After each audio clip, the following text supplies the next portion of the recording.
የእንታ በትረ ማርያም በ3 የትምህርት አይነቶች በጣም የታወቁ ናቸው። የእንታ በትረን የገልጫ አላየሁትም እንጂ እጃቸውና ይሄ ጉልበታቸው ወደ ድንጋይነት ተቀይሯል ነው የሚሉ የሚሰግዱበትና እንትን የሚሉበት። አረ በትረ የሚባለው መጣ ይባላል። አናጼ መቅደስ ብንላቸው እንደው አናጼ መቅደስ ዳግም ተክለ ሃይማኖት ተብሎ እንዲጠሩ በእውነት ምንም ቤተክርስቲያን ያይከብዳል።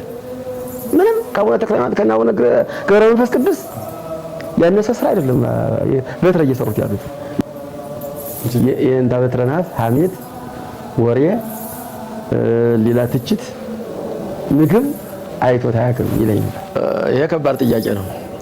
ዛሬ የእሳቸው በረከት ደርሶት ነው እንግዲህ አሜሪካ ሄዶ በስመ አብ የማይባልበት ሀገር በኦንላይን አቋቋም ማስተማር ማለት እንግዲህ የእሳቸው በረከት ነው። የማንም ለሚሰርቀውም የሚሰርቀውን ትሰጣለህ፣ ለሚያገለግለውም የሚያገለግልበትን ዋጋ ትከፍላለህ። ምንም ነገር የማታጓድል ቤተክርስቲያን የኛም ቤተክርስቲያን ነው የማየው። ደጀ ሰላምን የሚያህል ነገር አፍርሶ ሱቅ እየተከራየ ያለ ለእግዚአብሔርኛ ዳኝነት እናስተምር ነው። ጊዜውን ጠብቆ የሚሰራውን ይሰራል ክርስቶስ። ይሄ የሚሆነው ግን አገልግሎቱን ቀጥሎን እያገለገልን ነው። አሁን የሊቃውንት አምላክ ይፋረደናል ካላገለገልን። የሚሰጠን ገንዘብ መቅሰፍት ነው የሚሆነው። እንግዲህ ምን አዲስ አበባ አስመራ የሚጻፋበት ምክንያት ምንድን ነው? ቀን እርሻ ውሎ ነው? ቀን በግ ሲጠብቅ ውሎ ነው? አቅኔ ማይገቱ ላይ ሰው የለም። እንዴ ደነገጥኩኝ። ሴቶቹ አውቀውት እንደማናስቀድስ ገናኛ እንትን ሳይል መጣው ቦታውን ይሻማሉ። የትኛውም ደብረ እንዴ ነው የሚደረገው? ሴቶቹ አውቀውታል እንደማናስቀድስ አርገ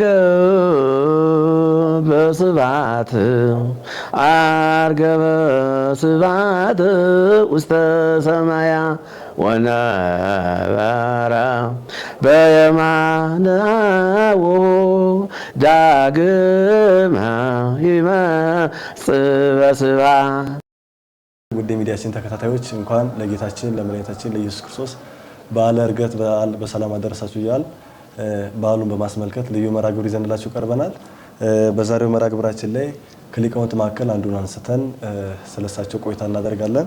በዛሬው መርሃ ግብራችን ላይ ቆይታ የምናደርገው ስለ የእንታ በትረ ማርያም ዘደብረ ሊባኖስ ስለሳቸው ነው ሰፋ ያለ ቆይታ የምናደርገው። የእንታ በትረ ማርያም እንደሚታወቁት በሀገራችን በኢትዮጵያ ብዙ ሊቃውንትን ያስተማሩ ብሕትውናንም መንፈሳዊነትን ከብቃት ጋር አስተባብረው የያዙ ታላቅ ሊቅ ናቸው። ስለሳቸው ነው ዛሬ እያነሳን ሰፋ ያለ ቆይታ የምናደርገው። ስለሳቸው በሰፊው የሚነግሩን የእንታ ዜና ሲራክን ይዘንላችሁ ቀርበናል። ስለሳቸው በሰፊው ይነግሩናል። እስከ ፕሮግራማችን ፍጻሜ ድረስ አብራችሁ ቆዩ። የእንታ እንኳን ጥሪያችን አክብሮ በሰላም መጡልን። እንኳን ደህና ቆያችሁኝ። እንኳን ለዚህ ዕለት አደረሰን።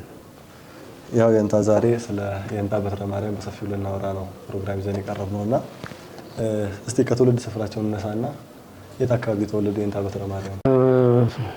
ስለ የእንታ በትረ ማርያም እንድናገር እግዚአብሔር አምላክ ፈቅዶ በእናንተ አሳሳቢነት ለዚህ መድረክ በመብቃቴ ልዑል እግዚአብሔርን በጣም አመሰግናለሁ። የእንታ በትረ ማርያምን የህይወት ታሪክ እና ስራ እኔ በእውነቱ የሚቻል ቢሆን ረቂቃን መላእክት ቢመሰክሩ ደስ ይሏኛል ብዬ ነው የማምነው። ረቂቃን መላእክት ቢመሰክሩላቸው እንጂ በእኔ በአንድ ውርጋት ጻፍ በእውነቱ የእንታ በትረ የህይወት ታሪክ የህይወት ጉዞ የሚገለጽ አይደለም። ከሰማይ ከምድር የከበሩ አባት ናቸው። ግን ከመዘ ሰማይን እንነግር ነው እንደሰማን እንናገራለን ነው። እኔ የታላላቆች አባቶች ታሪክ ደስ ስለሚለኝ ከቃል እግዚአብሔር ይልቅ የአበውን ጉዞ በተገኘው በተፈለገው መልኩ ማዳመጥ ደስ ይለኛልና ከህፃንነት ጀምሬ ስለ የእንታ በትረ በሰፊው ሲነገር ሰማለሁ። በየምድር ሆኜ ማለት ነው። ህፃን ሆኜ ገና እየተማርኩኝ ይነገርላቸዋል። እግዚአብሔር የመረጣቸው አባት ናቸውና በጣም በሰፊው ይነገርላቸው ነበርና ከዚያም ወደ አዲስ አበባ ከመጣሁ አጋጣሚ ሆኖ የዚህ በረከት ተሳታፊ የእሳቸው ጉባኤ ተሳታፊ ባለመሆኔ እስካሁን ድረስ ይቆረቆረኛል። ወደ አዲስ አበባ መግባቴን ትቼ እንደው በዛው ወደ የእንታ በትረ ማርያም ጉባኤ ገብቼ ሆን የሚል አሁንም በእውነቱ ቆርቋሪው አለኝ። ምክንያቱም ቅድስናቸው በረከታቸው ተነግሮ የሚያልቅ ጸጋቸውን ሳስብ ከእንደነዚህ አባቶች ስር ወንበር ስር መዋል ትልቅ በረከት ያስገኝ ነበር የሚል ስያሜ አለኝ።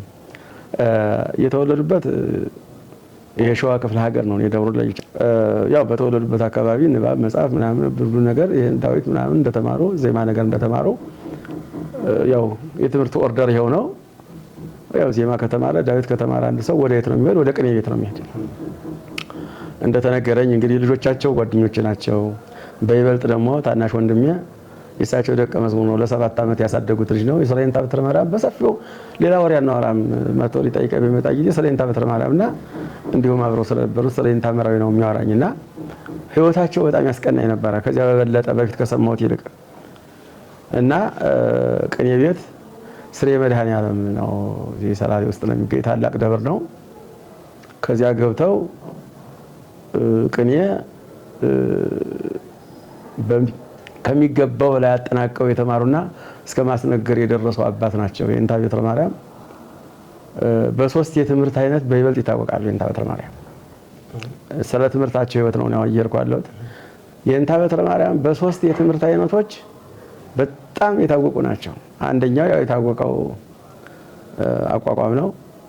ሁለተኛ ቅኔ ነው። ሶስተኛ ዝማሬ መዋሥዕት ነው። በእነዚህ ሙያ ይሄ ጎደለ ይሄ ቀረህ እንደው እዚህ ላይ እንዲባልከው የሚባል እንደው ሐሳብ የሚሰጥበት ከማዳመጥ በስተቀር ያው ድምፁ ምኑ ከእግዚአብሔር የተሰጠ ነው። በእሳቸው ጥንካሬ የተገኙት ግን ትምህርቶቹ አቋቋም፣ ቅኔ፣ ዝማሬ መዋሥዕት፣ ድጓም ማዋቂ ናቸው። ግን በእነዚህ ላይ በይበልጥ በትረ ምናለ ነው የሚባሉ በትረ ምናለ ነው የሚባሉና በጣም ታላቅ የቅኔ መምህራን ናቸው። የኔታ በትረ ህይወት ታሪክ ያውን ስለ ሌላው አይደለም። አሁን ሰለሞናቸው እንዴት ተማሩ፣ እንዴት ወረዱ፣ እንዴት ወጡ ስለሚለው አሁን እያወራን ያለ ነው እና የኔታ በትረ ታሪክ ተነግሮ አያልቅም። ብርቱ ሰው ናቸው። ብርቱ ሰው እንግዲህ እግዚአብሔር ያሳያችሁ። ያን ጊዜ ትራንስፖርት በሌለበት ስሬ መድኃኔዓለም እንኳን እዚህ ቅርብ ነው። ሀገራቸውን ሽታ የዘመዶቻቸውን ሽታ እየሰሙ እያዳመጡ ያለውንም የሞተውንም እየሰሙ ነው ቅኔውን እስከ መምህርነት የተመረቁ። ከዚያ በኋላ ቀጥሎ ያለው ወደ በየምድር ነው ያሉት። እንግዲህ በየምድር በሰፊው የሚነገርላቸው የኔታ በትረ ያልተማሩት አቋቋም የለም። የኔታ በትረ የኔታ መንገሻ ቀለም የሚባል ነበረ። ዛሬ ወጣቱ ትውልዱ እድሜ ለኔታ በትረ ማርያም ሸከፍ አድርገው ወደ አንድነት ጎዳና አስይዘውት ነው እንጂ አቋቋም ያን ጊዜ ብዙ ነበር። የተክሌ አቋቋም ብዙ ነበር። የደብረ ታቦር ቀለም ለብቻው ነው። የኔታ እንደሻው ቀለም የሚባል ለብቻ ነው። የኔታ ሰቆጤ በለጠ የሚባል ሰቆጤ አሁን እየተረሳ መጥቷል። ትውልዱ እየረሳው ነው። አሁን ብታይቀው ደግሞ የሰቆጤ ምን አቋቋም አለ ነው የሚለው። ግን ታሪክ እንትን አይባልም። ታሪክ ይሄን ነው ማጥናት ያለባችሁ። አሁን ወደፊትም ቢሆን ሰቆጤ አቋቋም ይባል ነበር። እኔ አንድ ሰው ተምረውት መጣው ከጫፉ ላይ ደርሻለሁ። ሲዘሙት እንደ ይለይ ነበር። እንደው ማይየቱ አይበቃቸውም። ክንፋቸውን ዘርግተው እንዲህ ብለው ክንፋቸውን ዘርግተው በሚሉት ጊዜ ምንድነው እያልን እኛ ልጆች ነው የሰቆጣ አቋቋም ነው ይባል ነበር። ከዚያ በኋላ የኔታ እንደሻው የኔታ ሚናስ የሚባል የኔታ አየራ የሚባል አቋቋም ደግሞ እንዲሁ ዝም ብሎ እንደው ሲዘሙ መቋሚያ እስከ መሰበር ድረስ የሚያደርስ በጣም ስሜት የሚቀሰቅስ አቋቋም ነበር። የኔታ በትረ ሁሉ በደንብ አድርገው አጠናቀው ተምረዋል። ሁሉንም የኔታ በትረ ያልተማሩት አቋቋም የለም። ጎንደርም ገብተው በስነ ስርዓት አድርገው ጸናጽሉን ከሚገባው በላይ ዘንጉንም እንደውም ከትምህርቱ ተቀጽላ እጀ ስራም ይባላል። የዚህ የተክሌው አቋቋም ውበት እጀ ስራው ነው። አሁን ተማሪዎች አንዳንድ ሲያሳዩ እርግጥ ብቻቸውንም እየሆኑ ነው፣ ውበት ይጎለዋል። ያው ነው የኔታ በትረ እጀ ስራ ሲታይ ይለይ ነበርና አቋቋም እየተማረ ተማሪው በትረ ነበርና የኔታ እንደሻው ቀለም እንዳጠናቀቁ ከዚያ ጎንደርም ተምረው ከኔታ ቤተም ገብተው የኔታ በትረ በደንብ የኔታ ቤተ ወደ ጎንደሩ ቀለም እንደላይ ያረጉ ተክሌው እንደተጠበቀው ነው ጸናጽሉን ወደ ጎንደሩ እያቀረቡ አቋቋም አይጻፍም ነበር። የኔታ ቤተ ናቸው ጎንደር ገብተው በምልክት ማመልከት እና መጻፍ የጀመረው የኔታ ቤተ ናቸው። እቺም የነን የሚስት ሊቃውንት አይኖርም እና እንግዲህ እዛ በኔታ እንደሻው በኔታ ሚናስ እየተማሩ አውቀውታል መሰለኝ። በየምድር ውስጥ አፈር ሐናት የሚባል ትልቅ ወፍ አርግፍ ጊዮርጊስ የሚባል ነበር። የኔታ በትረ ከዚያ ጉባኤ ተከሉ። ጉባኤ ሲተከል ጊዜ በቃ የያገሩ ያቋቋም ተማሪ በሙሉ ተገልብጦ ከሳቸው ገባ። ከኔታ በትረ የኔታ እንደሻው ቀለም የነዚህ የኔታ በለጠ የሚለውን እጀ ስራውም ይሄን ያህል ነው። ዝም ብሎ እንደው ለታቸው ነው ተማሪ ግን የተከተላቸው እንደ ተማሪና ንብ ቀሰም ያለበት ነው ያውቃል። ተማሪ ንብ አሁን ከየት ሀገር ሄዳ ነው የምትቀስም። ተማሪ ደግሞ ስም ካለ ከሩቅ ይሰማል ገና። በትረ የሚባል አለ። እስከ መቼ ወጥቶልን ነው ወንበር ተክሎልን ነው ይባላል። የአባቶቻችን በረከት ይሄ ነው። እስከ መቼ ወጥቶ ወንበር ተክሎልን ነው ይባል። ከዚያ በኋላ ግልጥ ብሎ እዛ ወፋር ግፍ የሚባለው ደብር አገር ዋልችለው አለ ተማሪው። አገር የሚችለው ተማሪ አልሆናል። አዎ ደግሞ ትንሽ እንደ ወባ ነገር አለው መሰለኝ አገሩ። ተማሪው እዚያ በጣም እየታመመ ተቸገረው። እየታመመ ሲቸገሩ የእንታ በትረ ያው ፍቅሩ እናት አባት ተረሳ እኮ በቃ ተረስቷል እኮ ቀርቷል። ኋላ እያሉ ሲባል ጉባኤ ሰፍቶላቸው እያሉ እያስተማሩ ሳለ ጸላይ ሰናት ይሄ በሽታ ገብቶ ሲያስቸግራቸው ተማሪውን ይዘው ወደ ደገው ወደዚህ ወደ ደብረ ታቦር ሚያዝያ 30 ነው ይባላል። እናቲቱ ማርያም የምትባል ደብረ ታቦር መካከል ከተማው መካከል አለች። ያን ቀን ግንቦት ልደታን ያከብራሉ። እሳቸው መንጋ ተማሪ ጠቅልለው እንደው አገር የማይችለው ተማሪ ጠቅልለው እናቲቱ ማርያም ዱብ ይላሉ። አዎ እና መቼም ሀገራችን መከባበር ነው፣ ሊቃውንቶቻችን መከባበር ነው። ኧረ በትረ የሚባለው መጣ ይባላል። ያቋቋሙ ምስክር አለቃ ቀለም ወርቅ ይባላሉ። በዚህኛው በዋናው ማህሌት እንደቆሙ እና አለቃ ማይተማሉ ታላላቆች ሰዎች አሉ። እንደቆሙ በትረ ደረሱ። እንዴ ተማሪው ግባ እንዳይባል ማህሌት አይችለውም። አይ ይሄን የመሰለ ሊቅማ እኛ ቀለም ነፍገናው አናድርም ተብሎ ማህሌት ከፍለው ለብቻቸው ሰጧቸው። እዛው ላይ የመናፈጅ የለም፣ የተመታ የለም። ተባረከ የተቀደሰ ዘመን አይደል? የታባቱ መጥቶ ነው ምናምን ብሎ ነው ምናምን መመቀኛኘት የለም። ከዚያ በትራያ ማህሌት ለብቻቸው ተሰጣቸው። አነ ተማሪው ሲሉት ሲያነግሩት ምን ሲሉ እንደዚህ እንደ አዲስ አበባ እንደው ዝም ብሎ በዋዛ ፈዛዛ አይደለም። ማህሌት ሲቆም ስብሐተ ነግ ይቆማል። የልደታ ዕለት ስብሐተ ነግ አይታቆልም። ይሄ ስብሐተ ነግ የሚባል ቀለም ደግሞ በጣም ከበድ ያለ ቀለም ነው። አይዋ በትራ ይገቡና ያንን እንደ ስብሐተ ነግ እንደ ሲሉት ጊዜ ተማሪው እንደው ዝም ብሎ እዚያ አድራሹ የደብረ ታቦር አድራሽ ሲያያቸው ይሄ ምን አቋቋም ተማርን ለከማል ተማርን ማለትና እሳቸው መቼ አቋቋም ተማርን ዝም ብለን ስንቀድድ አይደል ይኖር ይልና ይሄ በደጋው በዛው በምን አካባቢ የቆየው ተማሪ ሁሉ በዛች ቀን ራሱ እሳቸው ምን እንደመራቸው አላውቅም። መልዛ የሚባል ሀገር አለ እንግዲህ አንድ ደቀ መዝሙር ኑሯቸው እሱ ምርቷቸው እንደሆነ አላውቅም እንጂ የሚከድበት ሀገር አይደለም። ታች ነው ወደ ተከዜ የሚቃረብ እኮ ሀገር ነው። እና ያን ተማሪ አስከትለው አንጋግተው የለመደው ማሳቸው ጋር አብሮ ያለመደውም ከኋላ እየተከተለ እዛ ሹንጌ የምትባል ሀገር ሲከል ጊዜ ደግሞ ምን ፈላ ዝም ተማሪ አዎ ከዛ በኋላ ቋቋን እየገለበጠ በእንታ በትረ ተባለ። እንደውም ከዚህ ላይ እንደው አንድ የሚያስቅ ነገር አለ። ደብረ ታቦሮች እጀ ስራ ምናምን የለውም። ጉረሮውን በደንብ አድርገው ነው ማውቁ ጠንቅቀው ቅንዋቱ አርያሙ ማህቱ በጣም የተጣራ ነው። እጀ ስራ ግን የዘመናዊነት የለውም። የእንታ ቤተ ናቸው እንጀመሩት የሚባል ደግሞ በይበልጥ ደግሞ የእንታ በትረ ደግሞ አስፍተውታል። ልጆቻቸው የእንታ ቤተ ልጆች በሙሉ በዚህ የተካኑ ናቸው። ኋላ ተማሪ መቼም ክፉ ነው። የእንታ አለቃ ቀለም ወርቅ ሊያደርስ እንዲህ የኔታ እንዲሁ ከዚህ ላይ ያሰግዳል ወይ ይላቸዋል። ተማሪ አቋቋሙ የሚሰግድበት እንዲህ ተብሎ የሚባልበት ነገር አለ እና እሳቸው ቆጭቷቸዋል። ተማሪው ትቷቸው ወደዛ ተገልጦ ወደባቸው ምን አይነት ነገር መጣብኝ ብለው መቼም መምህራን ልጆች ሲለዩዋቸው አይወዱም። ደቀ መዛሙርቷቸው ሲለዩዋቸው እንደ ልጆቻቸው ነው ቆጥሯቸውና የኔታ እንዲህ እዚህ ላይ ያሰግዳል እንዲህ ብለዋቸው ከደብረ ታቦር ወደታች ነው ያ አሁንም ለሀገር ያ ሹንጌ የሚባለው ሀገር ወደዚህ ታይ ወደ ቆላው ይሉታል አሉ። ወደዚህ ታይ ወደ ቆላው ይሉታል አሉ። እኛ እንለውም ብለዋል ይባላልና የእንታ በትረ እዛ ሹንጌ የሚባለው ሀገር እኔ የሚያዳምጠኝ ሰው አሁን እሱ የት ነበረ? ከጉባኤያቸው አልነበረ፣ አልተማረ፣ እንደው ዝም የሚለፈልፈው የታውቋቸው ነው ሊል ይችላል። ትክክል ነው፣ አባባሉ ትክክል ነው። እድሉ አልገጠመኝም ብያለሁ፣ አልተማርኩም ከሳቸው። ሆኗል ነው ግን ከተማሪዎቻቸው ጋር ከደቀ መዛሙርቶቻቸው ጋር ስንገናኝ ሰላም ሌላ እናወራለን። ስለ የእንታ በትረ ነው የሚያወሩኝ እና አሁንም አሉ ማይደር ስብሐት ልደታ መርጌታ በጻ የሚባሉ ትልቅ ሊቅ አሉ።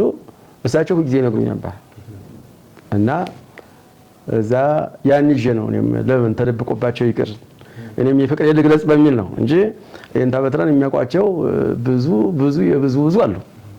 አሁን ብትቀጥሉበት ከኔ የበለጠ ብዙ አስፈታው የሚነግሯቸው ሰዎች አሉ እና እኔ የፍቅሬን እና እንደ ቤተክርስቲያን አባትነታቸው ያሳስበኛል ሁልጊዜ ነው ከእንታ በትረ በኋላ ከቶ ማን ይሆን የሚል ሳቢ ሁልጊዜ በልኝ ያለ እና እዛ እየተማሩ እያሉ አሁንም ይሄው በሽታ መቼም ምድል ነው። እዚያም ደግሞ ተማሪውን እያጠቃባቸው ደግሞ ተቸገሩ። አንደኛ ከሰው ብዛት ነው።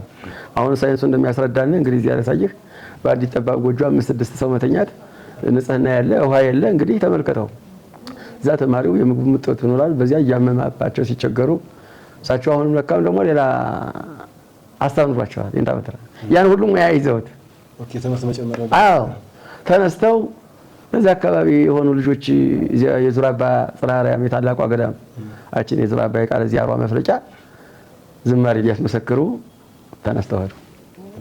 ወደ ዙራባ ገቡ። እንግዲህ ያው ተማሪ ተበተነ ማለት ነው። ሄደው ዙራባ ጽራራያም ትልቅ ባህል አላቸው። ሄደው የእንታ በትረ እነዚህ ልጆች የእንታ በትረ የሚባሉት እኮ ናቸው ያቋቋሙ መምህር ይላሉ። የደብሩ ልጆች አሉ አብረዋቸው ተከትለው ሄዱ። ዘመኑን አላውቅም መቼም ዙራባዎች ትልቅ ሊቃውንት ያሉበት ነገር ነው። ለትልቅ ሰውማ ትልቅ ነገር ነው ይሉና ቅጸላ የሌለው ምንም የሌለው የሆነ አቡን ያቀርቡላቸዋል፣ ቃኙላቸዋል ደሳቸው። አዎ እኛ ይሄን ከተፈተነ ይሄን ተፈትኖ ካለፈ ነው ሊቅ ነው የምንለው ይላሉ እነሱ እንጂ እቺ የምትቀጸለው ብቻማ መንፈር ያላት ብለው ሲሉላቸው ሊቁ በትረ አንድ ጊዜ ጆሮአቸውን ጣል አድርገው ዞሩ ሲቃኝ ያዳምጡና በሚገባው ዘንጉን ከጸናጸሩ ውጭ እንደው ዘንጉንም በአይነቱ ጸናጸሩንም በአይነቱ ሁለንተናውን በአይነቱ አድርገው ለትልቅ ሰው ትልቅ ነገር ነው የሚቀርብ ብለን ነው ወንድማችን ይሄን ያቀረብልህ። ትልቅነት ግን እናውቃለን ከሩቅ ለትልቅ ሰው ትልቅ ነው ብለው ያንን አቀረቡላቸው። ዙራምባ ቅኔ አይሰጥም ለሰው ታይቶ ተፈትኖ ምን ተብሎ ሲባል ነበር የሚሰጥ። በያን ጊዜ ቅኔ ተሰጡ ይባላል። ለመጀመሪያ ጊዜ ለእንታ በትረ ባቡኑ ሲያዩዋቸው ቅኔ ሰጥተዋቸው ቅኔውን ከሚገባ በላይ መስጥረው ደብሯን የሚገልጽ አገሩን የሚገልጽ ሊቃውንቱን የሚገልጽ ጥሩ ቅኔ ተቀኙ ይባላል። እንግዲህ ይባላል ነው። እኔ ይቅርታ አላየሁም አልነበርኩም። መቼም ታሪክ ይባላል ነው። ከዛ ተሸልመዋል ይባላል። እሳቸው ዝማሬ ሊያደርሱ ነው። ተማሪ ሆኖ ነው የሄዱት። እንግዲህ ተማሪ ሆነ ከርክ ተማሪ ነህ፣ ምንም በል ተማሪ ከሆንክ ተማሪ ነህ። ከዚያ ዙራባ መቼም ለሊቃውንት ለተማሪ መኖሪያ የትም በኢትዮጵያ ምድር ምናልባት ጎጃምን አላየሁም እንጂ ጎጃምን ይመሰገናል በጣም ሰማለሁኝ። ከበየምድር ከጎንደር ክፍለ ሀገር እንደ ጋይንት ለተማሪ ምቹ የለም። የጋይንት ተማሪ አይራበም፣ ዳፍንትም አይዘውም። ዳፍንት የሚባለው በሽታ አለ። ባቄላ ስትበላ አይንን የሚያጠፋለ ያው ጨክኖ አይጨክንም እንጂ አይንን ይሸፍናል። ጋይንት ግን ጠላው ኮረፌ ነው፣ ምግቡ ቆሎ ነው። ባቄላ ቆሎና ገብስ ቆሎ ነው። ከዛ ከማይበር ዘዋቸው ገቡ። ያው ሁሉ ተባለዋ ተመሰጋገኑ። ኋላ ማይበር ዘዋቸው ገቡ፣ ተጋበዙ። አንድ ካህን አሁን አልፈዋል እንጂ ልጃቸው እዚህ ሊቀጠበት ገበርጌ ይባሉ ነበር። ጊዮርጊስ የእሳቸው አባት ይሄ ነው እንደ የተለመነ እንጀራ የሚበላ የኔ ራትና ምሳ ይቅርብኝ ከኔ ቤት ራትና ምሳ ከኔ ቤት እንዲመላለስለት ለእንታ በትረ እንግዲህ አሉ መቼም ነገር ይሰማል። እሳቸውማ ይሄማ ሊቅ ለምኖ አይበላም፣ የተለመነ እንጀራ አይበላም። ከኔ ቤት የኔ ራትና ምሳ እሱ እንዲበላ ፈቅጃለሁ ተብሎ ሊቁ በትረ ያንን ዝማሬ ታቦቷንም እያገለገሉ አመት ስብሐተ ነግረ የሚቆም እዚያ ደብር አመት ሰዓታት አይታጎልም። ደብሯንም እንደዛሬው ተማሪ ዝም ብሎ ይችን ወረቀቷን ለመያዝ አይደለም የሚቀር ያን ጊዜ የደብሯን ዙራምባ እንዲህ ይባላል ብሎ የዙራምባ ባህል እንዲህ ነው ተብሎ አባቶቻችን እንደዚያ ነው። ያ ዛሬ ነጥቆ ሩጫ ነው። የጭንቃ ወረቀት ይዞ ወደ አዲስ አበባ ለመሮጥ ነው። እንደው መቼም ሰደብከና የሚሉም አሉ። የግድ ነው ግን የመናገር ያችን ወረቀት ይዞ አዲስ አበባ መጣው በተገኘው ክፍት ቦታ ለመቀጠር ነው እንጂ ዙራምባ ምንድነው የሚቆም እንዴት ነው የሚቆም እዚህ ላይ ምንድነው የሚገባ ብትለው አንድ የሚያጨለማው በጣም የሚያሳዝን ጊዜ ነው። እንደው ደብሯን ወጥተው ሳያዩ የሚመጡ ሳይኖሩ አይቀሩም ብዬ ገምታለሁ። እና በትረ በኖሩበት ዘመን ዝማሬውን እያደረሱ አዛው አቋቋሙንም እያስተማሩ አስፋፍተው ቅንዋቱን በደንብ እየዘመሩ ጾመ ድጓውን እየቆሙ ቦታውንም አስመስግነው እሳቸውን ተመስግነው ተመርቀው በስነ ስርዓት ለማስተማር ብቁ ነው ተብለው ተመርቀው ወጡ። ሲወጡ ወደ አማራ ሳይንት አመሩ ነው የሚባል የእንታ በትረ ገጸል ሰማቸው የእንታ በትረ ወደ አማራ ሳይንት አመሩ ሄዱ ነው የሚባለው። አማራ ሳይንት የሆነ ትልቅ ደብር ነው፣ ስሙ አሁን ተዘነጋኝ። እዛ ተቀጥረው ሲያዩ ጊዜ ካህኑ እንደ ልክ የዝም ብሎ ከሰማይ እየወረደ ብርቅዬ ነገር አደረጋቸው። በበየምድርና በዚህ በአማራ ሀገር አንድ ትልቅ ታሪክ አለ። የዛሬ ነው ያርገውና ትልቅ ባለሙያ ስታይ ልጅን አግባልኝ ነው የሚል ቄሱ ተዋላ የኔ ልጅ አግባልኝ ከዚህ ሀገር ነው የመጣ ከአርሲ ነው የመጣ ከጅማ ነው የመጣ የሚባል ነገር የለም። ቃል እግዚአብሔር ሰው ካገኘ ልጅን አግባልኝ ነው የሚል ትልቁ ሰው መኳንንት የተባለው ምናምን ያለ ልጅን አግባልኝ ነው የሚሉ። በዚህ ነው የሚጠምዱ። አሁን ወገራ በተድ በሙሉ የሸዋ ተማሪ የትግሬ ተማሪ እዚህ አግብቶ ባላባቱ ነው የሚቀር፣ አይወጣም። የዘረኝነት የሚባል ነገር የለም። የምናምን የሚባል እንዴት መጥቶ ደግሞ የሰው አገር ሰው የሚባል ነገር የለም። ያን ጊዜ ልጅን አግባልኝ ተብሎ እንዲህ ያለ ወጥመድ ይገጥማቸዋል። እሳቸው ከተማ ለመግባት ወደዚህ ወደ ምንም አላሰቡም። በየምድሩን እየዞሩ ማስተማር ነበረ። ሁኖ ቢሆን ደግሞ በእውነት እንደው ኩላ ምድር ተቀደሰት ኩላ ምድር የሚባል ነበር። የእንታ በትረ ልጆች እያንዳንዱ የኢትዮጵያ ቤተክርስቲያን ይቆጣጠሯት ነበር የሚል ስሜት አለኝ። እንዲህ ያቄስ ምክንያት ሆኖባቸው በዚያ ምክንያት ያ ሰው እየጠመዳቸው ልጅን ካላገባ ብሎ ሲጠምዳቸው አገር ለቀቁ። አዎ ከዚያ እንግዲህ መምህራን እነሱም ትንቢት ይናገራሉ፣ እነሱ ግን አያውቁትም የሚናገሩትን። እነሱም መምህራን ትንቢት ይናገራሉ፣ ልብ ብሎ ለያዛቸው ሰው ለእነሱም ትንቢት ይነገርላቸዋል፣ በረጅሙ ይነገርላቸዋል ለመምህራን። እና ከዚያ እንግዲህ ሲጨንቃቸው ወዴት ሄዱ? ሌላ ቦታ መሄድ አልፈለጉም። እንግዲህ ህልም አይተው ነው ይባላል። ደብረ ሊባኖስ ከመምጣታቸው በፊት አንድ መምህር ነበሩ ይባላል። ከደብረ ሊባኖስ ያስተምሩ ነበር አሉ። እዛ አልተስማማኝም ትቼ እሄዳለሁ ብለው ሲሉ ህልም ያያሉ። ሰውየው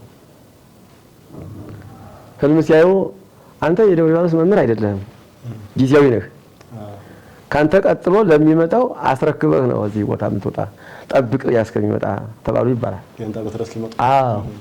እሳቸውም የራሳቸውን እንግዲህ አልተናገሩም እንጂ ይኖራቸዋል እንታውተው የሚያዩታል።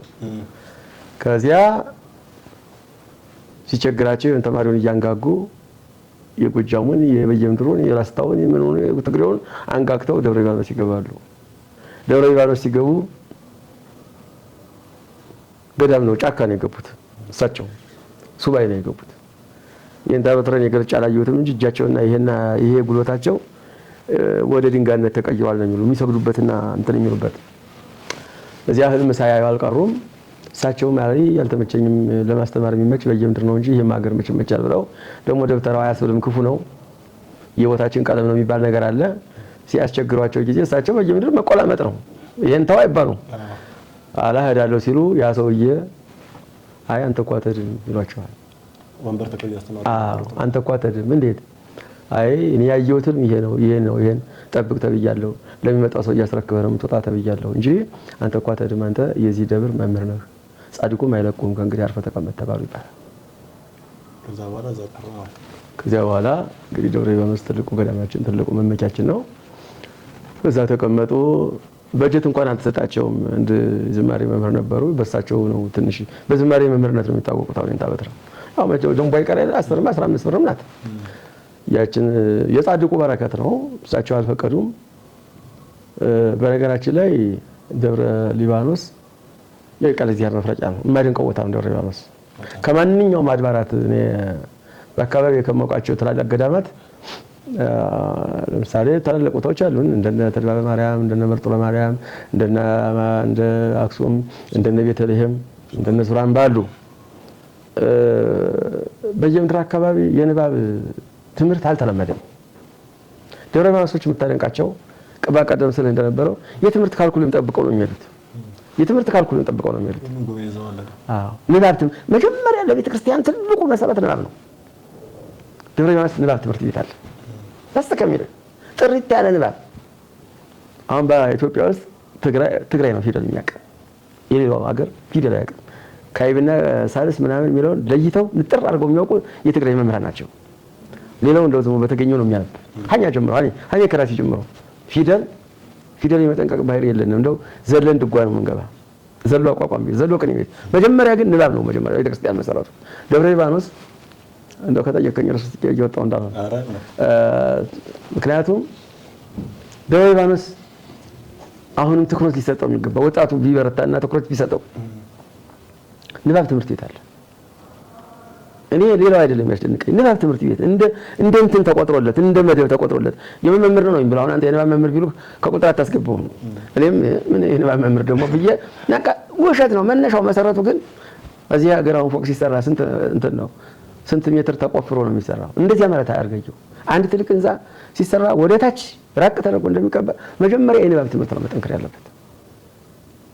እዚህ ማይደርስ ሰዓት ወደታ ከኛ ከመምጣታችን በፊት የንባብ መምህር ነበሩ ይባላል። በአሁኑም ለብፁዕ ቅዱስ አቡነ ተክለ ሃይማኖት በእውነቱ በረከታቸው ይድረሰና መጽሐፍ ስታስነበብ የምትውል ላጣምረው ፈልጌ ነው። ደብረ ሊባኖስ የንባብ ትምህርት በሚገባ ይሰጣል። ከዚያ በኋላ ወደ ዜማ ቤት ነው የሚገቡት።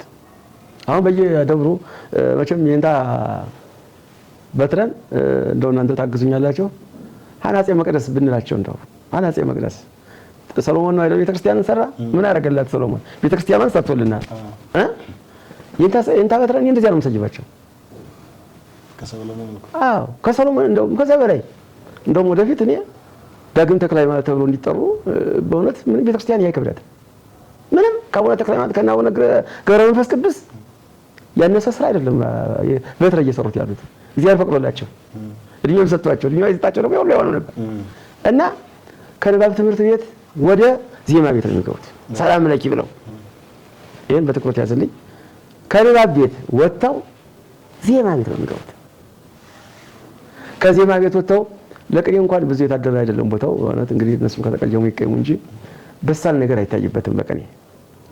አዎ እኔ አሁንም ለብዙ ሰዎች ለዚያ ተወላጆች ነገር ያለው ሲሆን 2-3 አለበለዚያ ለምንድን ነው እንደ እንታ ጥበቡ ጌሚ ያለ እንታ ጥበቡ ሸዋን የቀደሱት ጥበቡ ጌሚ የሚባሉት ስሬ መድኃኒት ያስተምሩ የነበሩት የእሳቸው ተማሪ በሙሉ ቅኔ ዘራፊ ነው።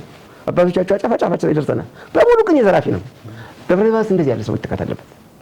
ቅኔ መምህር መባል አይደለም ዋና ነገር እንደኛ እንደ እንታ በትረ በረከት የተሰጠው አስተምሮ በጥሩ ሁኔታ የሚወጣ ሰው መሆን አለበት እና ደብረ ሊባኖስ እዚህ ላይ ብዙ ትኩረት የተሰጠው አልመሰለኝም። ብዙ የቅኔ ተማሪ በሳል የቅኔ ተማሪ አይታይበትም ደብረ ሊባኖስ። ከተቀረበ በትር ድጎም ጥሬ ዜማው በደንብ ምጥር አድርገው ነው አቋቋሙ ተው ፈጣሪዎች ናቸው። እንደውም ከዚያ ደስ ከሚሉ ተምረው ከሚመጡ ወንድሞቻችን የእንታ በትረ ቀለሙን ብቻ አይደለም ትትናንም ነው አስተምሮ የሚቋጨው። አዲስ አበባ አድባራትን በሙሉ ወረው ያዙት የእሳቸው ልጆች ናቸው።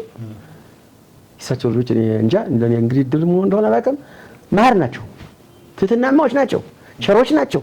ቀለሙን ደግሞ ብጥር አድርገው ባንማረውም እንደው ቲዮሪው ስላለኝ እኔ እንደ ብጥር አድርገው ነው የሚሉት። እንደ ይሄንን ማለት ካልካቸው ምንም ችግር የለባቸው። እንደውም የኔታ በትረ ሰው የሆኑ ደብረ ሊባኖስ መጥተው ነው እንጂ በየምድር ቢሆኑ ለእያንዳንዱ ደብር አይደለም አንዳንድ ሁለት ሰው ያድሩ ነበር። በእውነት እንግዲህ አዲስ አበባ አገልጋይ ከግማሽ በላይ እሳቸው ነው። የእንታ መራዊ ድጎም ያስተምራሉ። ዜማውን በደንብ አድርገው ጥፍጥ አድርገው ያስተምሯቸዋል። ወደ እሳቸው አቋቋም ቤት ይገባሉ።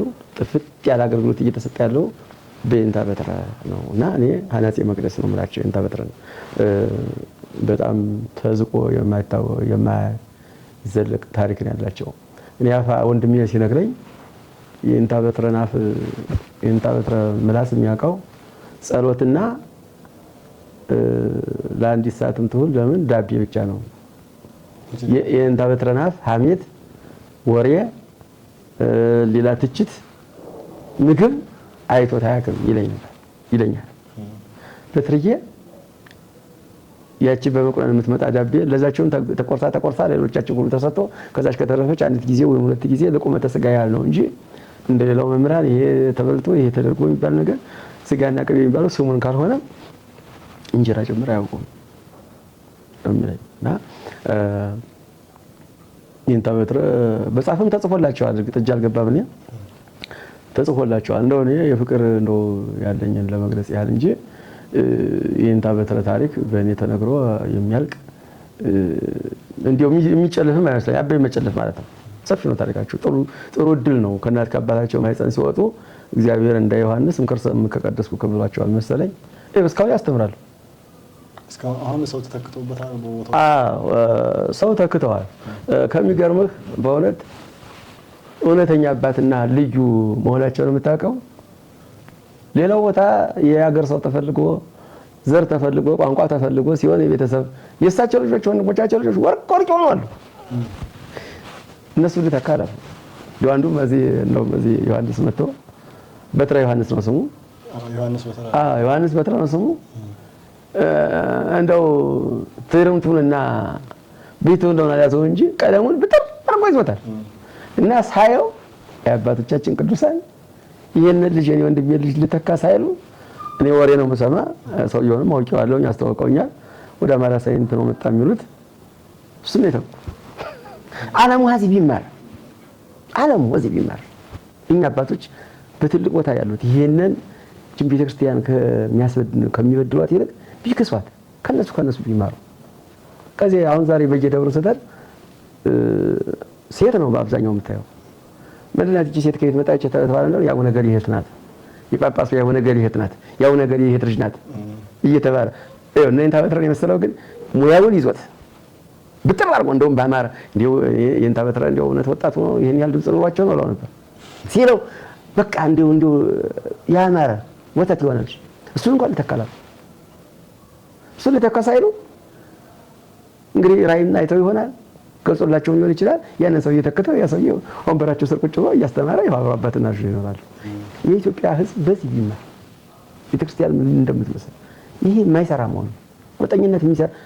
አይወረስም እኮ የእግዚአብሔር መንግስት እኮ በዱላ አይሆንም በትግል እኮ አይሆንም አንተን እኔ ወንድሜ ነብዬ ድቁና ላስቀጥረህ ስትንከወከው እንግዲህ ወርቀት ሞታለህ እንጂ በረከት አይኖርም ቤተክርስቲያን ራሷ ፈቅዳ ስትጠቃ ነው እና አሁን የነሱ ኢትዮጵያ አሁን እኛ ተስፋ እንቆርጣለን ኢትዮጵያ አልቆላታል ሞታለህ የሆነ ውሸታት ሞት በስራችን እኛ ነን የምንሞት እገሌ የተመረጠ እንዲሆነች እገሌ እንዲሆነ ውሸት እግዚአብሔር ነኝ ታበትረን ያል አባት አለ አሁንም ቆሞ የሚጸልይለት አለ ይሄን ወጣት እንዲንቀሳቀስ የሚያደርገው አንድ ታሪክ የማይዛመድ ቢሆን ልንገርህ አንድ ወቅት አዲስ አበባ በነፍሰ ገዳይና በስርቆት ሽብር ሆነ በጣም ሽብር ሆነ ከባድ ጊዜ ሆነ በጣም ከባድ ጊዜ ሆነ ሴቶች ወርቅ አርገው ሄዱ ወንድ አጣቱ ምናምን አርገው ሄዱ ምናምን በጣም ከባድ እናንተ አልደረሳችሁበትም የደርግ ሊወርቅ ኢህአዴግ ሊገባ ሰሞን ሌላ ነገር ሆነ ትውልዱ በቃ በቀራ ቦምባርድ የሚባል ቡድን ነበር በቀር ዝሞ አንተን ገሎ ዘርፎ የሚሄድ የዘነ ወርቅ አካባቢ የመርካቶ አካባቢ እንደዚህ ብሎ የሶማሌ ተራ የሚባል በሙሉ በሌሊት የተዋደነው በሁለተኛ ነገር ጠፍቶና ያለን አላለ ከዚያ መማር ይቻላል ኋላ ያ ማይበል ወጣቶች ተነጋገሩ ነው የሚባል የቤተክርስቲያን መንጣፍ ጀመሩ ታቦት ሲወርድ ማንጠፍ ታቦት ሲወርድ እንዲያማረግ መንገዱን መጥረግ ያዛው ሚሳቅ የነበረ ወጣት ያ እንደዚህ ያሉት እንደው ይሄን ካረግነ ስርቆቱና ይሄን ሰው መግደሉስ ብንተው ምን ያደርጋሉ ነው የሚባል እንግዲህ ጊዜ ሲመጣ እኮ ነው አሁን ቄራ አንድም ሊባ አይታይም የትም ቦታ ሊባ አይታይም እንደው ለዛሬ ብር በዛት የበቀስ ባንክ ሆኗል እንጂ እንደዚህ ቀን ለ10 ብር ነው ሲደበድቡ ነው የነበረው እንደ ያን ጊዜ ቢሆኑ አሁን ጨርሰው እንዲያድሩ ነበር እኮ እኔ አሁን በዚህ ነው የምማረው የዚህኛ የቤተክርስቲያን አንዳንድ ይሄ ጉምጉምታው ምናምን ይሄ እንደዚህ ምናምን ማለት የሚባለው እግዚአብሔር እስከፈቀደ ድረስ ሆኖ እንደዚህ ጊዜው ሲደርስ ይሁሉ ሊቆም ይችላል የሚል እምነት አለኝ እና ከአባቶቻችን የምንማረው ጸሎት በረከት ሲጸልዩ ደግሞ ነገ ብለው አይደለም እኮ የሚጸልዩት የሞቱ መምህሮቻቸውን ነፍሳቸውን ያንሳሉ የሞቱ አለቆቻቸውን የሞቱ ነገስታትን የሞቱ ጳጳሳትን ነፍስ ያንሳሉ እንጂ ለዓለም ነው የሚጸልዩ አባቶች እንደንታ በትራ ለዓለም ነው የሚጸልዩት እንታ በትራዎች አይደሉም ስለማቃቸው ነሳቸው ሌሎቹ ልዩ ትሩፋት የተሰጣቸው አባቶች አሉ የጸሎት ብቻ የተሰጣቸው አሉ የማስተማር እንደንታ በትራ ደግሞ እግዚአብሔር የማስተማር በረከት ዓለምን አላቀም ብሎ ብቻ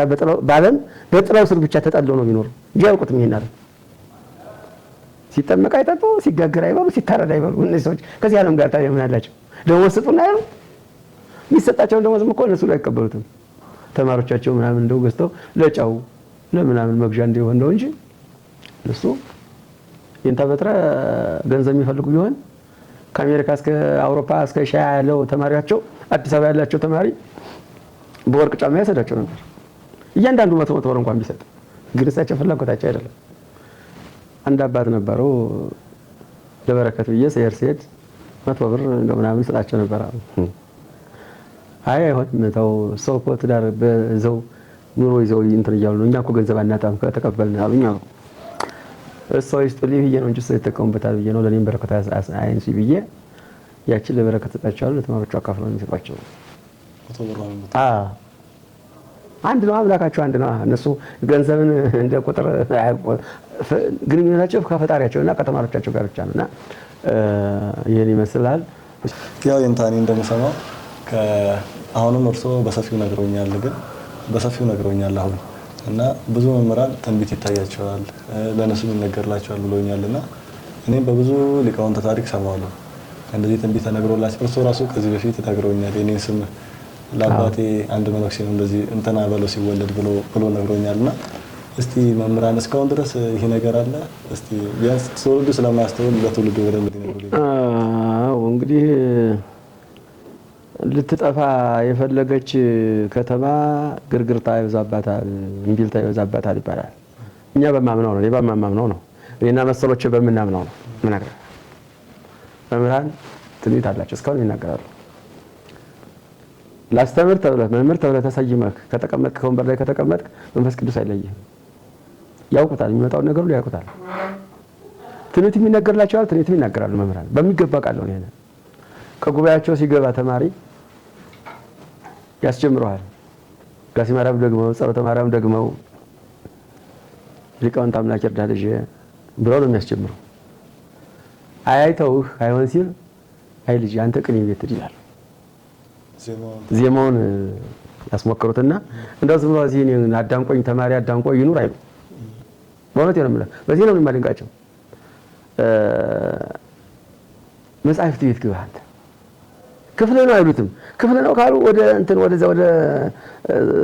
ሰውኛ ነገር ይዞርብናል ስለሚሉ የእግዚአብሔር መንፈስ ቅዱስ እኮ ጸጋው ብዙ ነው ልጅ እስቲ ወደ መጽሐፍ ቤት ይባል ዝም ብሎ እስቲ ነው እነሱ የተረዱትን ተረድተው ነው እስቲ ወደ መጽሐፍ ቤት እስቲ ወደ ቅኔ ቤት ብለው ሲልኳቸውና ከዚያ ቦታ ሲደርሱ መንገዱ ቀናው ወዳቸው ስንት የቅኔ መምህራን ስንት የመጽሐፍ መምህራን እንደወጣ ቃለው ነው ያሲ መምህራን ናቸው የሚያዟቸው። አንዳንዱ ግን እንግዲህ ዝም ብሎ በስመ መምህር ነው በቃ እግሬ ይሄን ያህል ተማሪ ያለው ጉባኤን ያድምቅልኝ ብሎ ዝም ብሎ ሁሉ ጊዜ 7 ዓመት 8 ዓመት 10 ዓመት ድረስ ዝም ብሎ ቁጭ አድርጎ ሲያንኳታቸው ይላል። እግዚአብሔር ሀብቱ ብዙ ነው። ዜማን ቢያለው ጥሬ ዜማን ቢያለው አቋቋም ቤት ቢገባ አቋቋም ሊይዝ ይችላል። ቅኔ ቢገባ ቅኔ ዘራፍ ሊሆን ይችላል። ማዕዱ ብዙ ነው የክርስቶስ እንዴ ሽመና መስራትም እኮ ጥበብ ነው። እና አንዳንዱ መምህራን ዝም ብለው ሲያስከትሏቸው ይኖራሉ። አንዳንዱ መምህራን የበቁት ግን ልጅ እንደዚህ ሂድ እንደውም እንትን ሁሉ አንተ ወደዚህ ሀገር ሂድ ምናምን እንጀራ እንደዚህ ነው ይላሉ። አንዳንዶቹ በግልጽም ይነግሯል። እና አባቶች ይተነበይላቸዋል፣ እነሱም ይተነበይላቸዋል፣ እነሱም ይተነበያሉ። ግን ገልጸው አይነግሩም። እስቲ አንድ ታሪክ ልንገርህ። ባለፈው እንደውም አንድ ጊዜ ነው ዞሮ የአባቱን ታሪክ እንዳትለኝ እንጂ አንድ ተማሪያቸው አብሾ ካልጠጣው ብሎ ያስቸግራቸዋል። ኧረ ተው እባክህ ምን ያደርግልሃል? አሁን እኮ የቀረ ጊዜ ነው እንደዚህ ያለ ነገር ምን ያደርግልሃል ቢባል አይ በፍጹም አብሾ አልጠጣው ቃል እዚህ ያለ እየጠፋብኝ ተቸግሬያለሁ ብሎ ያ ሰውዬ ትልቅ ሰው ናቸው፣ ስማቸውን አልጠራለን። ከበየምድር መጥተው የነጭ አባይ የሚባለው ነጭ አብሾ ይዘው ሄዱ። ነጭ አብሾና ጥቁር አብሾ እንትን የሚባል አለ። እዛው ያን ሄዱና እኔ ህፃን ነኝ ያን ጊዜ እና ስራው በጣም ከባድ ነው። አዲስን ስራ ተሟሽቶ ያ ደግሞ በዚህ ውስጥ ተንፈቅፍቆ ደግሞ የሚከደነው ደግሞ አዲስን ስራ ነው። እንደዚህ ያ አብሾ እንትን ሲፈላ 7 ቃል ነው የሚፈላውና የሚቀደው ደግሞ ኦሞ ብርል የሚባል አለ። በዚያ ነው የሚቀደው። ያ እየተዘጋጀ እምቢ ብለው ሰውየው ወደው መጡ። የታም ሱባኤ ገቡ። ያን ሰውየው ሱባኤ ገቡ። ጎጆ ተሰርቷል። ለቻዚ ምንም እንትን ቀዳዳ እንዲህ ካየ ሰይጣኑ ያያል ምናምኑ በዚያ ይገባል ተብሎ በሳር ተሸፍኖ በስነ ስርዓት ምናምን ተደርጎ ያዚያ ውስጥ ነው የሚጠጣ ተብሎ ሱባኤው ተገባ። ሱባኤው ተገብቶ ሁለቱም ያው ኮከዋዚ ሲደርስ ነው የሚባል እንግዲህ ነጋ የሚባለው ኮከዋዚ ደርሷል፣ እነ 3 ዋዚ ደርሰዋል፣ እነ 6 ዋዚ ደርሰዋል ብለህ ነው ጨረቃይቷ ይደርሳል። ይሄ ብለህ ነው ሰዓት የምትቆጥረው። ሁለቱም በአንድ ሰዓት አንድ አይነት ነው። አዎ ተጠቃሚውም አስጠቃሚውም ያዩትም ደግሞ በጣም የሚገርም ነው። ያ ሰውዬው የሚጠጡት ሰውዬ ይጽፋሉ ቁም ጽሁፍ። የቀለም ቀንዳቸው ሲደፋ ያያሉ። የቀለም ቀንዳቸው ሲደፋ ያያሉ። ያም ይሄን አይተዋል፣ ይሄም ይሄን አይተዋል። አዎ ያ ሱባኤ አብቅቶ ሲባል ሲወጡ ሁለቱም ከፍቷቸው ነው የወጡት። አላንዱ አያገሪ እንደው አያገሪ ይታንደው ምናምን ሲባል እንደው እንዴት ያለ ህልም ሲዋጭ ረዳ እንደው ወረኔስ እኔስ ደስ የሚል ህልም ማላየ እኔታ ምናምን አሏቸው። ደስ ማለት ደጋሚ ሰው ናቸው። የኔታ መረ እንደው እንዲህ ሁሉ ለፍተህ መሰናክል ሆንከኝ እንዳትለይ ብዬ ነው እንጂ እኔም ጥሩ ነገር አላየሁም። መሰናክል ሆንከኝ እንዳትለይ ሁሉ ገንዘብ አውጥተህ በጣም ብዙ ገንዘብ ነው ያወጡት። ገብሱ በጣት ተለቅሞ ነው ነጭ ገብስ ብቻ ጥቁር ገብስ አይገባበትም ምናምን። እኔ ያን ጊዜ ከየታ ስርስር ህፃን ሆኜ እሰማቸዋለሁ ያወሩት። ከዚያ እስቲ ይገሩኝ ነው ያዩትን ይሏቸዋል። እስቲ አንተ ንገረኝ ሲባባሉ ሲገባበዙ የኔታ ረይስ እንደዚህ ሆኖ አየሁ ልጅ እንደው ይሏቸዋል። እኔም ይሄን ነው አየሁ። አይ ይቅርብ ተመካከሩ። ያ ገብስ ቆሎ ተደርጎ ተበላ። ያን ስራም ተሰባብሮ ወደቀ ምናምን ተባለ። ሲቀራቃት ሰውየው እዚህ አዲስ አበባ መጡ። እኔ አባቴ ተማሪ ደቀ መዝሙር ነው። ሲመጡ እዚያ ስንጫወት በቃ እሳቸው እንዳባት እኔም እንዳልኩ ስንጫወት ይሄታ አትይ አብሾ ሊጠጡ እንደዚህ ተባብሏችሁ ስላቸው ይመናጥ ይተሰማን እንደዚህ እየተሸኛኛችሁ እንደዚህ ስትሉ ሰምቻችኋለሁ እኮ ነው። በቃ ገረማቸው ያተሰማት ነውና እንደዛ እና አባቶች ትንቢት ያሉ ሌላም ደግሞ አጀንዳ ውስጥ ገባ ከተለኝ ስለ አባቶች ትንቢት እኔ ብዙ ነገር ያለው የነገሩኝን ማረሳም አባቶችን ሲያወሩ አዳምጣለሁ። ቀለዚህ ያርን ቢሆን እንደዚህ ነው የማዳምጥ ነኝ የሚል ሰው ከኔ እንደው የምጠረጥረው ሰው ከመጣ በደንብ አድርጌ ነው የማዳምጠው። እኔ ማቃትን ደግሞ ይሄ እንዲያዳምጠኝ ይፈልጋል እና ብዙ ነው የአባቶች ትንቢት። አሁን ሰለኔንታ ሄኖክ ታሪክ በዚያው ርዕስ ይኖራቸዋል። በዚያው ቀን ነው ያያለን ካልተባለ በስተቀር የእንታ ሄኖክ እንዴት ምስክር እንደሆኑ ከእንታ ሄኖክ በፊት የነበሩት እንታ ክፍል ጻድቁ ክፍል የሚባሉት ሺህ ክፍል ነው የሚባሉት። እንግዲህ በየምድር አንድ ህግ አለ።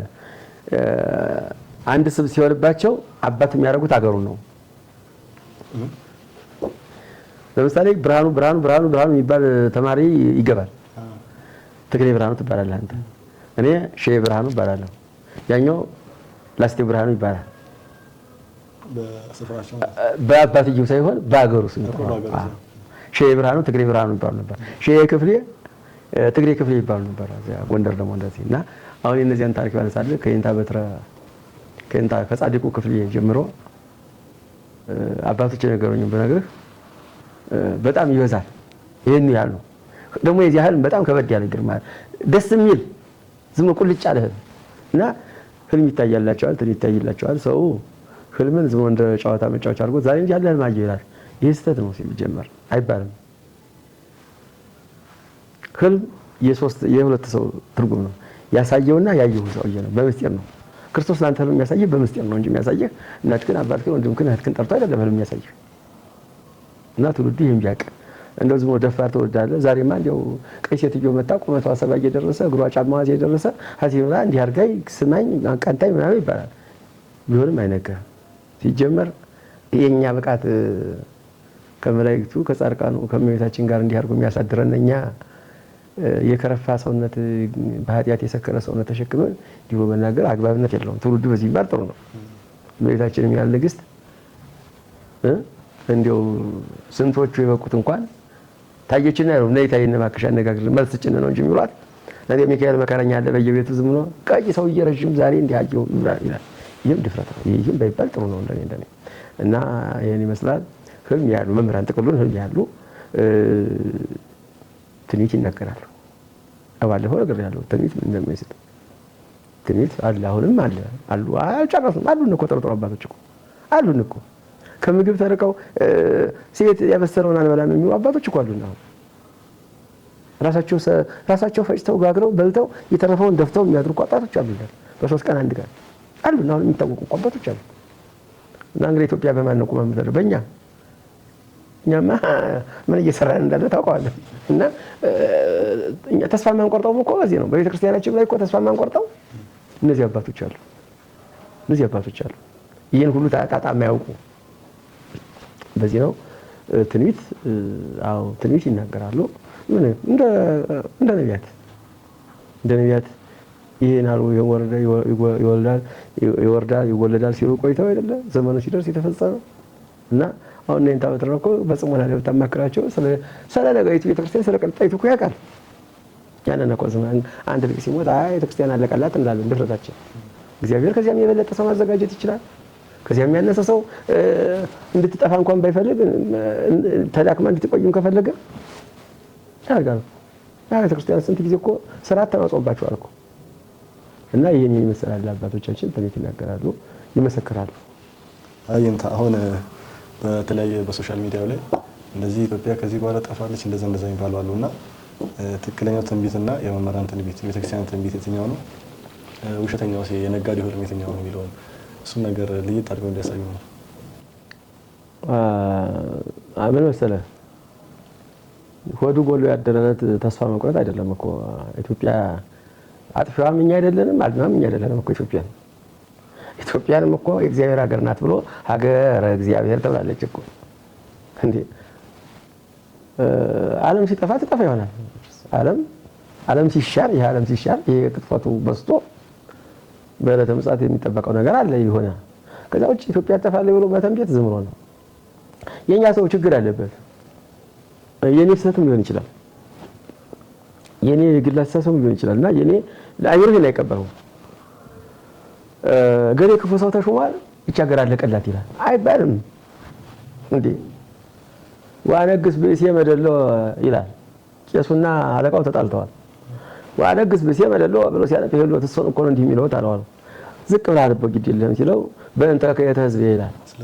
አዎ ስለአንተ ክፋት ነው የተሾምኩብህ። ራሱ መመርመር ነው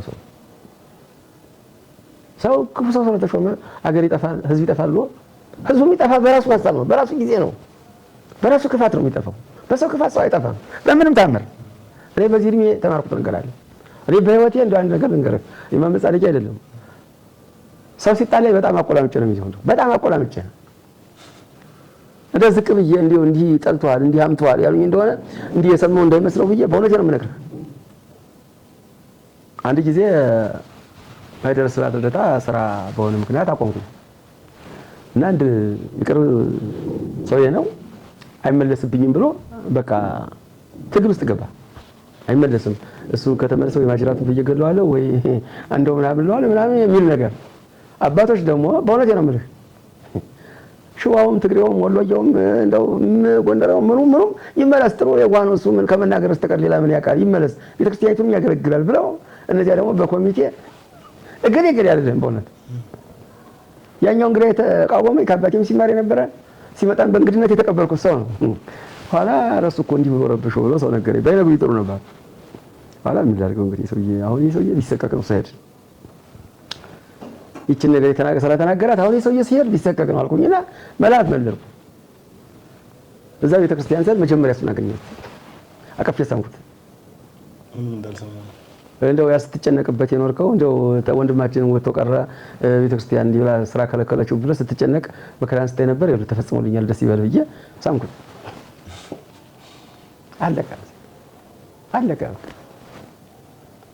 እንደው ዝም ወርቦ ያደረለት እንግዲህ ጤፍ ተወዷል ሀገር ልጠፋ ነው፣ ስኳር ተወዷል ሀገር ልጠፋ ነው፣ ዘይት 17700 ገባ ሀገር ልጠፋ ነው። እንግዲህ የት ይያዛል? አይያዝም እኮ እግዚአብሔር ምድሯን በበረከት ሙላት። ክፉ ሰው እኮ ቢሾማል ሰው አይደል ቢሾመው እግዚአብሔር ይችን ምድር በበረከት ሙላት ብሎ ነው። አሁን የበጠበጠ ያደረገ የማስ ሚዲያ የሚባለው ዝም ወደቀ ሲባል ተሰበረ። በሀገሪቱ ላይ በቤተክርስቲያኒቱ ማለት ክፉ ሰው ሲሾምብህ የማይመች ከሆነ እግዚአብሔርን መንግስት የሚዳፈር ከሆነ የሚጻረር ከሆነ ተዘቅዝቀህ መጸለይ ነው በእግዚአብሔር መንገድ። እቺን ዘመን በሰላም አሳልፋት አይደለም ይባል። የስንት ዘመን አሳልፈን የለም እንዴ? የስንት ዘመን አሳልፈን አልቆኛ። እኛም እኮ ህፃኖቹን ገና እዚያ ቀን ቤት እያለን ብሔራዊ ውትድርና ትሄዳላችሁ እየተባልን እኮ ተዘቅዝቀን ቅዳሴ ማርያም ስንደግም እናድር ነበር። እንዲሁ ቀጥ ብለን ሲጨንቀን የምናየው ነገር ሲያምር ብታየው የምታየው ነገር አሁን ሰው እኔ ምንድነኝ አይደለም ተሰማው ከሄድክ ረሃብ መጥቷል ይላል። ግን አለ ችግሩ አለ ውድነቱ እንትኑ አሁን ለምሳሌ እኔ ገበያ ብሄድ አላውቅበትም ገበያውን። እኔ የማውቀው በአንድ ብር የሆነ ዕቃ ገዝቶ ነው በ10 ሳንቲም ዳቦ ገዝቶ ነው ማለት ነው የማውቀው። የዛሬ ልጅ ደግሞ አንድ ብር የሚባል ዳቦ የለም ነው የሚባለው። የምሰማው ብሩ ተቆልሏል። ብሩ ካለ ምን አለ በውድስ ቢገዛ ምን ችግር አለ? ብሩ ካለ እግዚአብሔር ፈቀደው አይደለም እንደሚሆነው እና ራስን ነው መመርመር። ክፉ መንግስት ተሾመብን ክፉ ማን አወቀው ክፋቱን ማን ያውቃል? የሰውን ክፋት ያውቀዋል? አይታወቅም። ክፉ እንትን አለቃ መጣብኝ አለቃ ለምሳሌ አሁን እንደው በማውቀው ነው እንግዲህ ወንድሞችን ለማጋለጥ አይደለም በየደብሩ ስትገባ አንተ እንግዲህ ወይ ማላገር ሰው ትሆናለህ አንዱ ዳር ይሆናል ያለው ሲቀጣ ይላል መሰለህ የሰነፍ መሸሸጊያ። እኔ ጎጃም የሰለንኩኝ ይላል ሰውየው ወይ ትግሬ ይሆናል ወይ ወሎዬ ይሆናል ወይ ጎንደሬ ከሆነ ወይ ሸዋ ሰው ከሆነ እኔ ጎጃሜ ስለሆንኩ ነው የተቀጣው ይላል። ደሞዙ ግን 10 ሳንቲም ልዩነት የለውም። ጎጃሜ በመሆኑ ጎንደሬ በመሆኑ ትግሬ በመሆኑ ምንም አንድ መደብ ስራ አንድ አይነት ደሞዝ ነው ይከፋል። ስራ ብሎ ሲቀጣ ደግሞ እንደ ይቻል ነገር ወጣለ። በዚህ በእኛ ቤተክርስቲያን እንዲህ ያለ ነገር እኔ ትግሬ ስለሆንኩ ነው፣ እኔ ጎንደሬ ስለሆንኩ ነው፣ እኛ ሰው የለና እኔ ይባላል። አሁን በእውነት ስታየው ሰው የለና እኛ ሰዋችን ሁሉም አንተም ሰው ነህ እኔም ሰው ነኝ። ምንድን ነው እውነቱን ተነጋግረን አብረን መኖር ነው አይደለም የሚገባው። እና ኢትዮጵያ ትጠፋለች ማለት ድፍረት ነው። ቤተክርስቲያን ትጠፋለች ማለት ድፍረት ነው። እኛ በስራችን እንጠፋለን። በከፋ ማማት ዓለምን እንለያታለን። ከዚያም እግዚአብሔር ከጨከነብን ወደ መቃብርም ሊከለክለን ይችላል እግዚአብሔር በክፋታችን እንጂ ድፍረት ነው ይሄ በእውነት። አንድ ክፉ መነኩሴ ተሾመ ቤተክርስቲያን ትጠፋለች። ለምን ትጠፋ ቤተክርስቲያን? ቤተክርስቲያን እኮ በክርስቶስ ደም የተመሰረተች ናት እኮ። ማንም መጥቶ ቤተክርስቲያኒትን አያጠፋትም። ችግር ይገጥማታል፣ መጸለይ ነው ችግሩ እንዲያጠፋ። እየጠገቡም እኮ ችግር አለ፣ እየተራቡም ችግር አለ። እና ያን ነገር ለዚያ ሰው ልብ እንዲሰጠው ልብ እንዲገዛ ጥሩ ሰው እንዲሆን እንደው ዝም ብሎ እኔ ባህሪዬ ነው እያለ በግትርነት እንዳይሄድ እንዲያረገው ብሎ አርግልኝ ትጸልያለች እኮ ቤተክርስቲያን። ለመኳንንቱ ለመሳፍንቱ እኮ ትጸልያለች ቤተክርስቲያን። እና እንደው ዝም ብሎ ድፍን አድርጎ ይሄ አሁንም የማይስማማኝ ነገር የለም። አገር ጠፋች፣ አገር ልጠፋ ነው ይላል። አገር አጠፋ። ሰው ግን በተንኮሉ ይጠፋል። ወንድሙ ይገለዋል። እያየን ነው። ይሄ እኛ ኃጢአታችን በስቶ ነው። አባቶች የሰጡንን አንጠቀም፣ አንጾምም፣ አንጸልይም፣ አንፋቀርም። ይሄ ነው እንጂ እንደው ተነስቶ አንዱ እንዲህ ባለ ቁጥር ኢትዮጵያ ትጠፋለች፣ ቤተክርስቲያን ትጠፋለች እንዲባል መጠፋው ምን መጥቶባል ነው የምጠፋው? እንደ አንድ ሰው ክፉ ሰው መቱን እያጨረሰ ቢሄድ ህዝብ ያልቃል እንዴ? ከኋላ እኮ ይጎለዳል። ምን ያለ የዲያርጠብ እኮ እና ይሄ ቢታሰብበት ጥሩ ነው። እንዲሁ አፍ እንዳበጣ ማውራት፣ ቡናም እየጠጡ ዝም ብሎ ጎረቤቱን አፍቶ ማውራት፣ ድራፍቱንም እየጠጡ ሰውን አፍቶ ማውራት፣ ነፍሰ በላ ማድረግ፣ አሁን ማድረግ ሰውን ወደ ጥሩ ነገር ነው ለመሳብ መሞከር የለብንም። እና ይሄ ድፍረት በጣም ደስ አይለኝም። እና ይሄ ቤተክርስቲያን ጠፋለች፣ ኢትዮጵያ ጠፋለች የሚለውን ነገር አትስሙት። እና ሰው ተንገላታ ቁጥር እግዚአብሔር ሞኝ አምላክ ነው እንዲያለ ምን የሚያጠፋ ምን እንገላታው? በኃጢአታችን በስራችን ውሸት በዛ፣ ምቀኝነት በዛ፣ ሙስና በዛ። ሙስና እኮ ቃሉ ጥፋት እኮ ነው፣ ሌላ ነገር የለውም እኮ። ያልሆነውን የራስን ያልሆነ ነገር አታንሳ ነው መጽሐፍ አይደለም። ይሄን እዚህ መወገድ ነው ዋናው ነገር። እና እንጂ አገር ጠፋለች፣ ገሌ ጠፋል፣ ሊቃውንት ይጠፋሉ ነገር ያለው እኮ ቅድም አንድ እንደው ጥሩ እንደው አገልጋይ የሞተ ጊዜ እቺ ቤተክርስቲያን ከእንግዲህ በቃ ትላለ የተሻለ ነው መጥቶ የሚያገር ልደታ አንድ ትልቅ አገልጋይ ነበረው ይድጓም በቃታ አገኛል። ልደታ ያ ሰው የስሞት ግን ለማንንም ያህል ሊቅ መጣ፣ ደስታለኝን የሚያህል ሊቅ መጣ። አራት አይነ ይሆን በዚህ በኩል ማያጋጥ አሁን ማቸው ማለት ካላጠቃችን እንጂ በቃ ደግሞ እሱ ደግሞ ሲር ደግሞ አንዱ ደግሞ መጣ በቃ እና ይሄን ይመስላል። ምንም አትጣ በዚህ ትንቢት ተናጋሪ እንዳባቶች ትንቢትም ተናጋሪ አይደለም። ከማየውና ከማጠናው ግን አገር ምንም አትሆንም፣ ቤተክርስቲያን ምንም አትሆንም። አዎ እኛ ከጸለይን ክፉም ደግ ይሆናል እኮ ምን ችግር አለው? ማለት ለስለስ አግባብቶ መያዝ እና በዚህ መልኩ ነው የማይሆን የመንግስቶቹ ሚዲያ ስጠይቁ ደግሞ በደንብ እናገራለሁ። ቆይታ እያደረግን ያለነው ከሊቀ መዘምራን የንታ ዜና ሲራጋ ነው። ስለ የንታ በትረ ማርያም በሰፊው ያብራሩልን ነው የሚገኘው። በዓሉም በዓለ ዕርገት ነውና እስቲ የንታ በዓሉን ያስመለከተ አንድ ወረብና አስመላለም ይበሉልና ወደ ቀጣዩ ጥያቄዎቻችን እንሄዳለን። አመሰግናለሁ።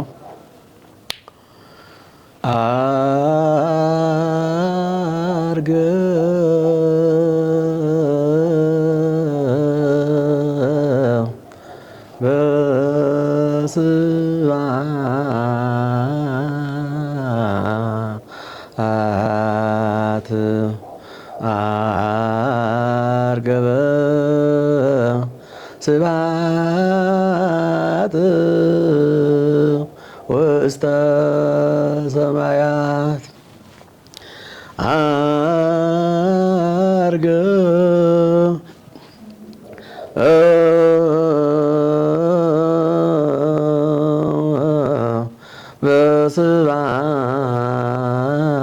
በስብሐት አርገበ ስብሐት ውስተ ሰማያት ወነበረ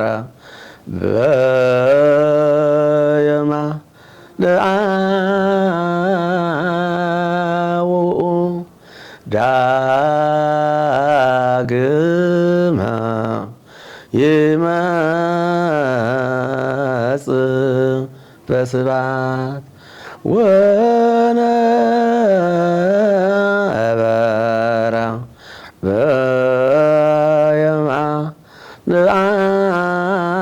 በየማንአውኡ ዳግመ ይመጽእ በስብሐት አጽኦሙ አፋ እስከ ቢታንያ አንስአ እዴሁ ወባረኮሙ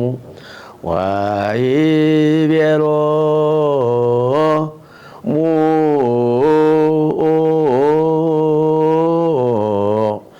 አንትሙ ሰማዕትየ አነ እፌኑ ተስፋሁ ለአቡየ ላዕሌክሙ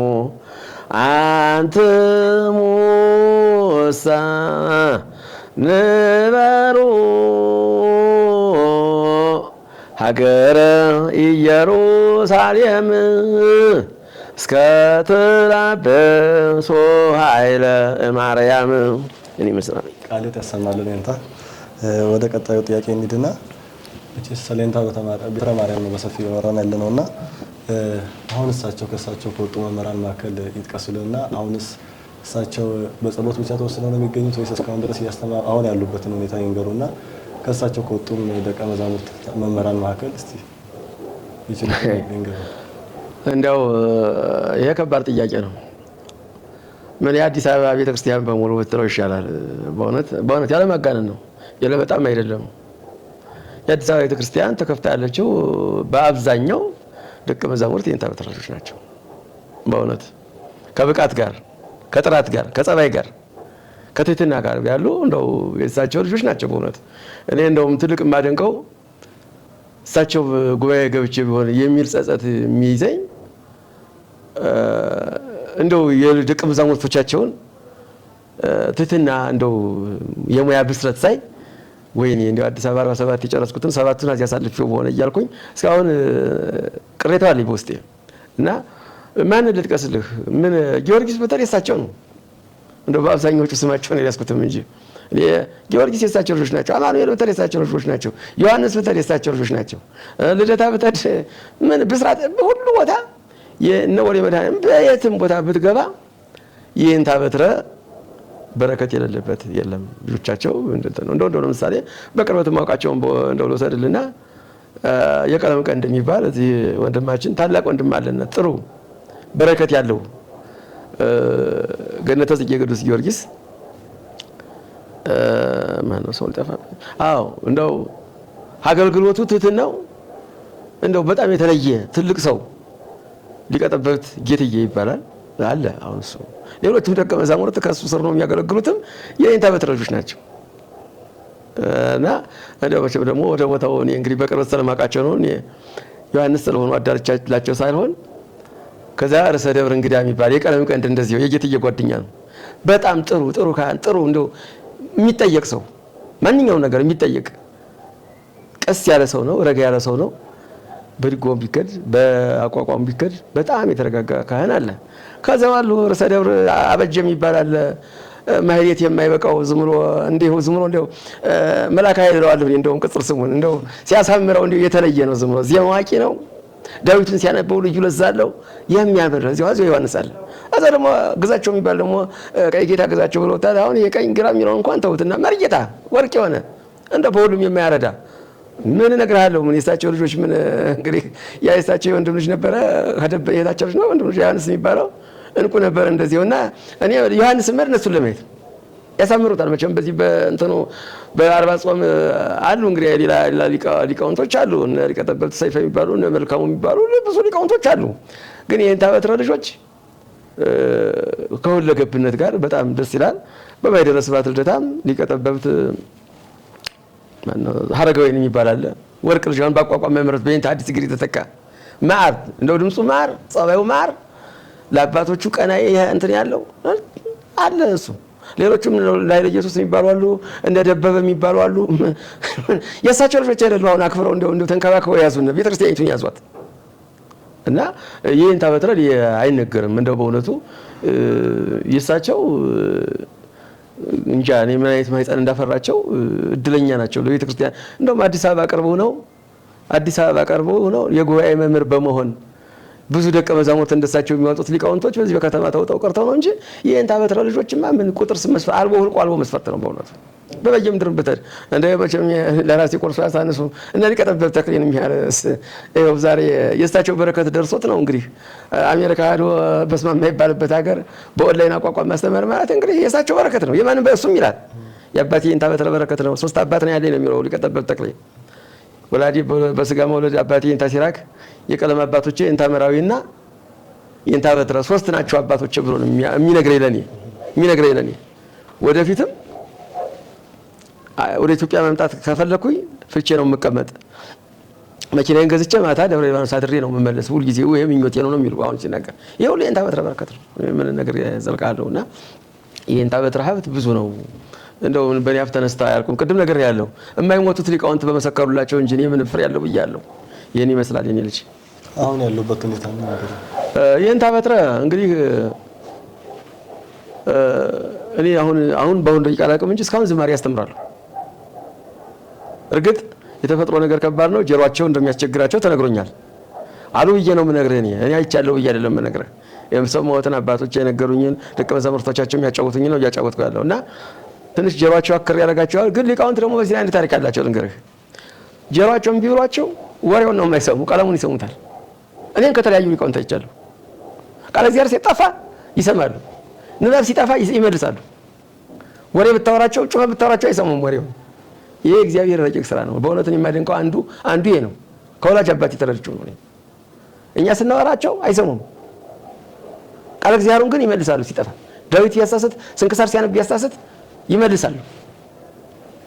እና የእንታ በትረም እንግዲህ ጀሯቸው እንቢያራቸው አከራቸው እየተባለ ሰምቻለሁ። ግን ዝማሬ ሲያስተምሩ ነበር የሚሉት እስካሁን እስከ ቅርብ ቀን። ጸሎቱ መቼስ እንግዲህ መቼም ሰው ያለ ምግብ ይኖራል እንዴ? የእነሱ እኮ ምግባቸው ጸሎት ነው ጸሎት ነው። እና እንቅልፍ አያውቁ እነሱ እንደኛ ፋሚሊ አልጋ ላይ አይተኙ። እዛው እንቅልፍ ቢይዛቸው እንዲህ ብሎ ሰግደው እንቅልፉም እኮ የእነሱ ስግደት ነው። ልብ ላለው ሰው እኮ እዚህ መደው ላይ ነው የሚቀመጡት። ያሰግዳቸዋል። እግዚአብሔር መንፈስ ቅዱስ እኮ ያሰግዳቸው በፈቀደላቸው ህዝቡ እንዲህ ሲል ይቆያሉ፣ ይነቃሉ። እንደገና ደረሱበት ላይ ይጀምሩታል። ዳዊቱም ከሆነ ዳዊቱን፣ ሌላም መልክ ከሆነ ሌላም ጸሎት ከሆነ ኪዳኑን ከሆነ መስተብቁም ከሆነ ከዚህ ላይ ጀምሩና ደግሞ ያ የተለበሰ ስጋ ደግሞ አስቸጋሪ ነው እንዲህ ያደርጋቸዋል። ግን አሁን ሳላው ያስግደቱ እንዳይቋርጥባቸው ክርስቶስ ፈቅዶ እያሰገዳቸው ነው የምለው እኔ። አባቶች እንደዚህ እንቅልፍ ብድግ እንዲህ ተኝተው ሲተኙ እኮ ብዙዎቹ አይታዩም እኮ። አዎ በእውነት እንደዚህ ነው እኔ የማውቀው። እና ስራቸው በዚህ ደረጃ ነው ያሉት። እንደው ክርስቶስ ፈቃዱ ቢሆንማ እንደው የ40 ዓመት ጎረምሳት ቢያደርግልን ይችላል ነበር። የቤተክርስቲያን አምላክ ምን ይሳነዋል? እንደዚህ ነው የሚመኝላቸው። እና ይሄን ይመስላል የኔ ልጅ። የእንታ ጥያቄዎቻችንን ወደ ማገባደዱ ደርሰናልና ያው መቼስ እንደሚታወቀው እርስዎ በአዲስ አበባ አንጋፋ ከሚባሉ ሊቃውንት መካከል አንዱ ነዎትና አሁን ቤተክርስቲያናችን ላይ ብዙ ነገር ይታያል እና እርስዎ ደግሞ የ50 ዓመት ቤተክርስቲያን በማለት እንደማገልገሎት አሁን ላለው ትውልድ ለሊቃውንቱም ለመምህራኑም ይሄን ነገር እንዲህ ብናስተካክል ቤተክርስቲያናችንን ለቀጣይ ትውልድ እናሻግራለን የሚሉበት መልእክት ወይም ለሁሉም አለኝ ካሎት ይሄን ንገሩና ፕሮግራማችን ጨርሳለን። እንግዲህ ነው ስምዖን የወንጌልክሙ ነው። እኔ እግዚአብሔር አምላክ የተመሰገነ ይሁን። እንግዲህ ወደ መኖር ሳይሆን ወደ መሞት ነው እየቀረብኩ ማለት ጫማ እየሰፈርኩ ነው ያለው። አንድ ደቂቃ በተቆጠረ ቁጥር ወደ መቃብር አፋፍ እየቀረብን ነው ምንሄድ። ሰው ይሄን ቢያውቀው ጥሩ ነው። እድሜ ስጠኛ አይደለም የሚባለው ባለውበት እድሜ ጥሩ ስራ አሰራኝ ነው ማለት ይባልብና ቤተክርስቲያኒቱ ሰው ማዚያ ላይ እየተነሳ ነው። በተወሰኑ ሰዎች ጥፋት፣ በተወሰኑ ሰዎች ድክመት ቤተክርስቲያኑን ግማሹ ጥየዳለሁ ሲል፣ ግማሹ የኛ ቤተክርስቲያን ሲላት ሲያማረራት ይታያል። የኛ ቤተክርስቲያን ግን የሚገርመኝ ነገር አለ። በእውነት ለሚሰርቀውም የሚሰርቀውን ትሰጣለህ፣ ለሚያገለግለውም የሚያገለግልበትን ዋጋ ትከፍላለህ። ምንም ነገር መታጓደል ቤተክርስቲያን የኛም ቤተክርስቲያን ነው የማየው። አሁን አንዱ ቤተክርስቲያን ብትል ፍርፋሪ አታጣም። እንኳን ልጆቿን የተማሩትን ውዳሴ ማርያም ሳለነ ቅድስት የሚሏትን ማንንም ያስተዳደር ችግር አለባት የትኛው ቤተክርስቲያን ምንም የማይታበል ነገር ነው። በትግል ሳይሆን በጸሎት የሚወገድ ያስተዳደር ችግር አለበት። ግን ቤተክርስቲያኒቱ ግን ሁሉንም እንዳማሉ ይዛለኝ። ለሊቃውንቱ ማስተላለፍ የምፈልገው ይችን ቅጣጥን ያስተዳደር ችግር በመመልከት ብቻ ብዙ ሊቃውንት ከአገልግሎት እየራቁ ነው። እኔ ሀቁን ነው የምናገረው። ድሮ 2 ሰዓት 3 ሰዓት ይደወል የነበረው ዛሬ ወደ 8 ሰዓት ወደ 6 ሰዓት እየሄደ ነው። ይሄ ለኛ ያጓጣና መቅሰፍት በራሳችን እያዘጋጀን ነው። አዎ ሊጠሉኝ ይችላሉ። ነገ ከዚች ማለት ድርሽ እንዳትልች አካባቢ እንዳትመጣ ደግሞ እየለፈለፍክ ለማስ ሚዲያ ስራችን ስታጠፋ ወላ ሊሉ ይችላሉ። ላይሉኝም ይችላሉ። ደግሞ ብዙ ልባዊን ሊቃውንት አሉ። ልባዊ ምክር የሚፈልጉም ደግሞ አሉ። ካሉኝም እሰየው እንጀገረኛ ቤቴ መዝሙር ቆማለሁ። ምን ችግር አለ? አንድ ክፍል ቤት ራሴን አመስገኘተኛለሁ። ካላሉኝ ግን ምክሬን ከተቀበሉኝ ግን በየቤተ ክርስቲያኑ 4 እና 5 ሰዎች በሚያጠፉት ጥፋት ቤተክርስቲያን ልትበደል አይገባትም። የነበረውን አገልግሎት ማግኘት አለባት። የነበረ አገልግሎት እየተሰጠ አይደለም። ደፍሬ ነው የምናገረው። የነበረ አገልግሎት እንዳለ እየተገለገለው ተብሎ የሚነገርለት እኔ አዲስ አበባ የምሰማ አንድ ደብር ብቻ ነው። ቀጭን የመድኃኒዓለም እንደነበረ ቀጥሏል እየተባለ የምሰማለት እኔ አላየሁትም። ሌላው እየቀናነሰ ቤተክርስቲያን ሀብቷን እያጣች ነው። ሀብቷ ቃል እግዚአብሔር ነው። እንግዲህ አንዳንድ እግዚአብሔር ያልፈቀደላቸው ሰዎች ደጀ ሰላም እየፈነቀሉ ደጀ ሰላም እየተፈነቀለ ደጀ ሰላም የአባቶችን ድንበር አታፍርስ የሚለው ድንጋዩን አይደለም፣ የተካበውን ድንጋይ አይደለም። አባቶች ያቆዩትን ስርዓት ደጀ ሰላምን የሚያህል ነገር አፍርሶ ሱቅ እየተከራየ ነው። ምንበናን ሊያስቆርቡ መተው የሚቀምሱበት አተው እንጀራውን ለቀዳሾች ሳይሰጥ ሳያደርሱ እዛ አካባቢ ለሚኖር ይደረጋል። ያ ገንዘብ የሚውልበትን ላልባሌ ቦታ እንደሚውል እናውቃለን። ቤተክርስቲያኒቱ ምን እንደሆነ ድሎ አስተዳደር ቢውሏታል። ይሄ ገንዘብ ይፈሳል ይመጣል። ማይከል ተጠብቆ ምሁራን ሞልተዋታል።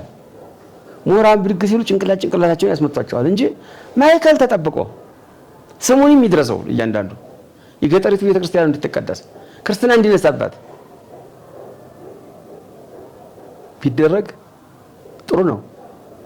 እኔ ባለፈውም በተናገርኩት አንዳንድ እንደዚህ ብሎ ይሏሉ። ግን ፍጹም እስከ መጨረሻ እኔ እናገራለሁ።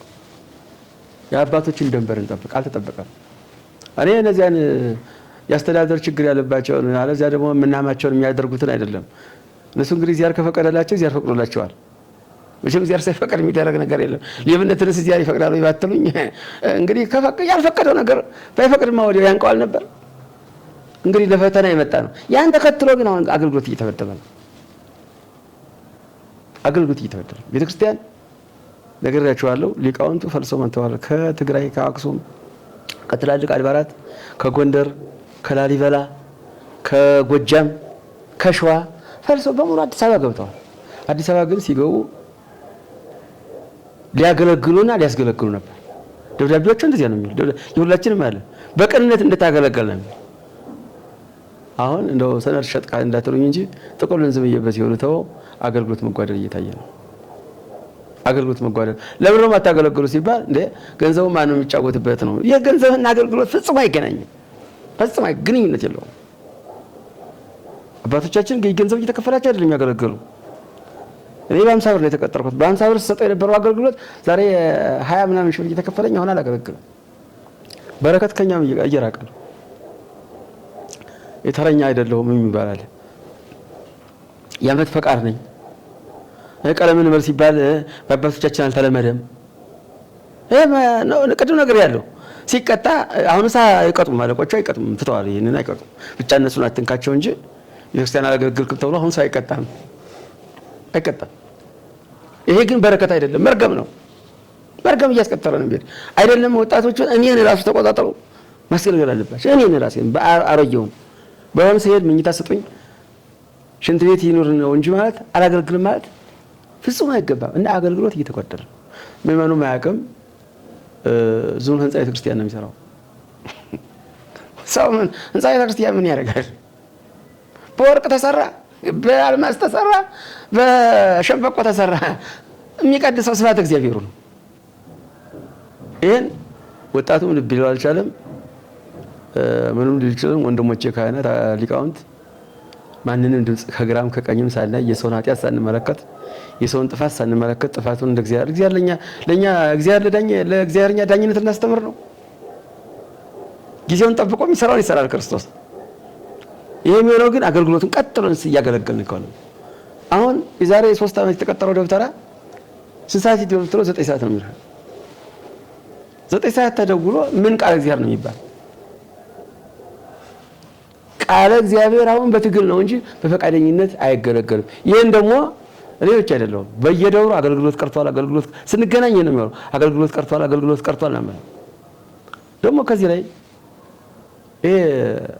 ሲቀጠር ብስልና ጥሬ የሚባል ነገር አለ። ቤተክርስቲያን ሲቀጠር ብስሉ አይበዛም፣ ጥሬው ይበዛል። እነዚህ ሊቃውንቱን አያስገለግሏቸው። ጾር ጓንቆም ሲሉት ደብተራው ዱላ ይወጣል። የሚደረገው ነገር ግን ቀረብ ብሎ መቀጠል ነው፣ መጠየቅ ነው። እንዴት አልከው ብሎ ነው መጠየቅ። ዛሬ ሊቅ ሞልቷል። ቅኔ ትምህርት ብትፈልግ አተድ እዚሁ አለ። አቋቋም ትምህርት ብትፈልግ እዚሁ አለ። ድጓ እዚሁ አለ። በመቀጠል ፈንታ አድሞ ጾም ድጓ እንዳይቆምበት፣ ስርዓተ ንግድ እንዳይቆምበት፣ አርያም ሌላ ነገር እንቆማ የተባለ እንደሆነ ያልተለመደ በእኔን ታገል ተበልጣ ነው እንዴ የሚል ነገር እንደዚህ አይነት ነገር ስንፍና እየሰፈነ መጥቷል። በእውነት በቤተ ክርስቲያን እንደው ምዕመናን ልቦናቸው እንዳይቆስል እንጂ እኔ አልተናገርኩትም። በእውነት ልናገር የምገባውን ነገር ወደ ምዕመናን ጆሮ የሚገባውን ነገር አልናገርም። እኔ ለምዕመናንም ድርሻቸውን የምነግረው ነገር አለኝ። ምዕመናንም ሰነፎች ናቸው። የሊቃውንቱን እኔ አደራ የምለው እናገልግል፣ የአባቶች አምላክ ይፋረድናል። እኔ ወንድሞችን እነዚህ ቅድም ያልኩን ደብረ ሊባኖሶችን ይህን ታበትር አምላክ ያያችኋል ነው የምላቸው። እንደዚህ ያረ እንዲሁ ደክሞናል ምናምን ሲሉ ያረተው ይህን ታበትር አምላክ ይፋረዳችኋል፣ ያረተው እናንተ ለፍተው አስተምሯችሁ ደግሞ እንዲህ ትላላችሁ ስላቸው ሳቅ ብለው እነሱ ይቀበሉታል በእውነት። እና የሊቃውንት አምላክ ይፋረድናል ካላገለገልን የሚሰጠን ገንዘብ መቅሰፍት ነው የሚሆን። እና ከአባቶቻችን አርማ ባንወጣ ደስ ይለኛል። እንደውም ያልተባለ ቃል እግዚአብሔር መባል ያለበት አሁን አዲስ አበባ ነው። ይሄን ዛሬ ደግሜ እየነገርኩ ነው። ምክንያቱም ሊቃውንት ጨርሰው መጥተዋል። የአብነት መምህራኖች በሙሉ አዲስ አበባ መጥተዋል። ግን የአብነት መምህራን ሆነ መምህራኖቹ እንደዚህ እንደ አዲስ አበባ ልጅ መሸወድ ነው የተያዘው። ጻና መከር የሚቆም የለም። ለአንድ ቤተክርስቲያን አልኩኝ እኔ ተክሊል ተብዬ አልኩኝ አንድ ቤተክርስቲያን የማርያም ቀን ነው ስደርስ ብስማት ተሰበኩ። ከተመልከተኛ ነው 11 ሰዓት ነው ለተክሊል ሸር ነው። በዚያ ሰዓት ተሰበከና በዚያ ሰዓት ወንጌል ተነበበስ ማለት ተቀኘ ጻፉት። እንግዲህ ምን አዲስ አበባ ማለት ነው የሚጻፋበት ምክንያት ምንድነው? ቀን እርሻ ውሎ ነው? ቀን በግ ሲጠብቁ ውሎ ነው? መጽሐፍ ማየት፣ ራስን ማዘጋጀት፣ ቅኔ መቁጠር፣ ራስን አዘጋጅቶ ሄዶ ቀደም ብሎ ማገልገል ሲገባ እንዴትስ ማለት ነው የሚጻፋ? ከዚያ ተክሊል ሲያልቅ ደግሞ ተነስቼ ሐመሌቱ ላስቀድስ እንጂ በዚያው ማይሌት ስቡህ ተባለበት ይሰድ ሰው የለም ሐቅኔ ማይሌቱ ላይ ሰው የለም። እንዴ ደነገርኩኝ። ሴቶቹ አውቀውት እንደማናስቀድስ ገናኛ እንትን ሳንን መተው ቦታውን ይሻማሉ። የትኛውም ደብር እንደ ነው የሚደረገው። ሴቶቹ አውቀውት እንደማናስቀድስ ከቅዳሴ በኋላ ጻና ሞገር ይጸነጻል። ክብሪት ይዘመማል እኮ በደንብ አልኩ። ዝማሬ ይዘመማል እኮ ብዙ እኮ ነው። ዝማሬ ማለት ስጋው ደግሞ ማለት ነው። የስጋው ደግሞ አክባሪ ነው። ያ ሳይዘመም ከተሄደ ምንድነው አገልግሎቱ? ይሄ አጋጣሚ ትናንት ልደታ ነበርኩኝ እና ቆመን አደርና መቼም ሙታሙቱን ደህና አሉ ለዚህ የመረጣቸው ሰዎች አሉ። እነዚያን ይዘን ዝማሬ ዘመን እና ልደታ አይታጎልም። አደራ ብያችሁ ነው። አደራ አንደኛ ግዝት አለብን። እንደው እንዳታስተጉሉት ወንድሞች በረከት ታገኛላችሁ። ሰው ሊቀጠበቱም አረ እንደው እኔ እያለሁ አላስተጉለው ምን እንደው አይጠራጠሩ ምናምን አለና በጸጋ ተቀበለ። ሌላው ቦታ ደግሞ ይሄን ስትነግረው ምንድነው እናንተ ዝም ብላችሁ ኋላ ቀሮች ይችላል። ግን የትኛውን ማሽነሪ ፈጥሮ ለእድገት ተዘጋጅቶ እኛን ኋላ ቀር እንደሚለን እኔ አይገባኝም። እና ይሄ ነገር ብታሰብበት ጥሩ ነው። አጥብቃችሁ ይሄንን እንደው አንዷንም እንዳትዘሏት አስተላልፉት። ይስማ ቢጠራም ይጥራኝ የሚወድም ይወደደኝ እኔ ለኔ አይደለም ለቤተ ክርስቲያኒቱ አገልግሎት ተጓድሏል። የትም ቦታ ተጓድሏል። የትም ቦታ አገልግሎት የለም። እና ይሄ ደግሞ መቅሰፍት ማዘጋጀት ነው የሚባለው ከለላ የሚሆነው ወደ ሌላ ነው። ያና እኛ ምን ግንኙነት የለንም። ገንዘብና አገልግሎት አዲስ አበባ ስለሆነ ዋጋ መቼም ያስከፍላል። ቤት ተከራይቶ ነው ቀለ ተሸምቶ ነው ተብሎ እንጂ ከዚህ ከቃል እግዚአብሔር ጋር ምንም ግንኙነት የለውም። መንፈሳዊ አገልግሎት መንፈሳዊ አገልግሎት እና ይሄን አባቶች ቢቀበሉና ቢያሰፉት እንደው በየደብሩ ቢነጋገሩበት ርክበ ካህናት ቀርቷል መተራረም እንጂ ተራርመን ቤተክርስቲያናችን በነበረው ብትቀጥል ብታብብ ብታጌጥ ነው ጥሩ። ካሁን ከገጠሪቱ የሚጠበቅ ነገር የለም። እግዚአብሔር ፈቅዶ ወደ አንድ መዋቅር ቤተክርስቲያኒቱ ዘምታ ይሄ የሚገኘው ገቢ ስንቦጫጨቅበት ስንባላበት ምን ነው እኛ ስንራኮትበት ምን ነው ገቢ በአንድ ማይከል ተደርጎ ቤተክርስቲያን ልጆቿ አብባ ግድ አቋቋም ቀን የመማር አይደለም ቤተክርስቲያን ለማስተዳደር የሚያስፈልገው ያ ማይከል ጠብቆ ሳንቲሟ ተበትና ከገጠር እስከ ከተማ በአንድ አቋም እስካለደች ድረስ ቤተክርስቲያኒቱ ሆነ አዲስ አበባ ናት። ሌላ የለም። ደግሞ አባቶችም ተንብተዋል። ጎንደር አዲስ አበባ ጎንደር ትሆናለች ብለዋል። ነግሮኛል ትልቅ አባት ቃል ዚያሩ ወደ ሸዋ እየተሸገረ ነው። ጎንደር አዲስ አበባ ጎንደር ትሆናለች ብሎኛል።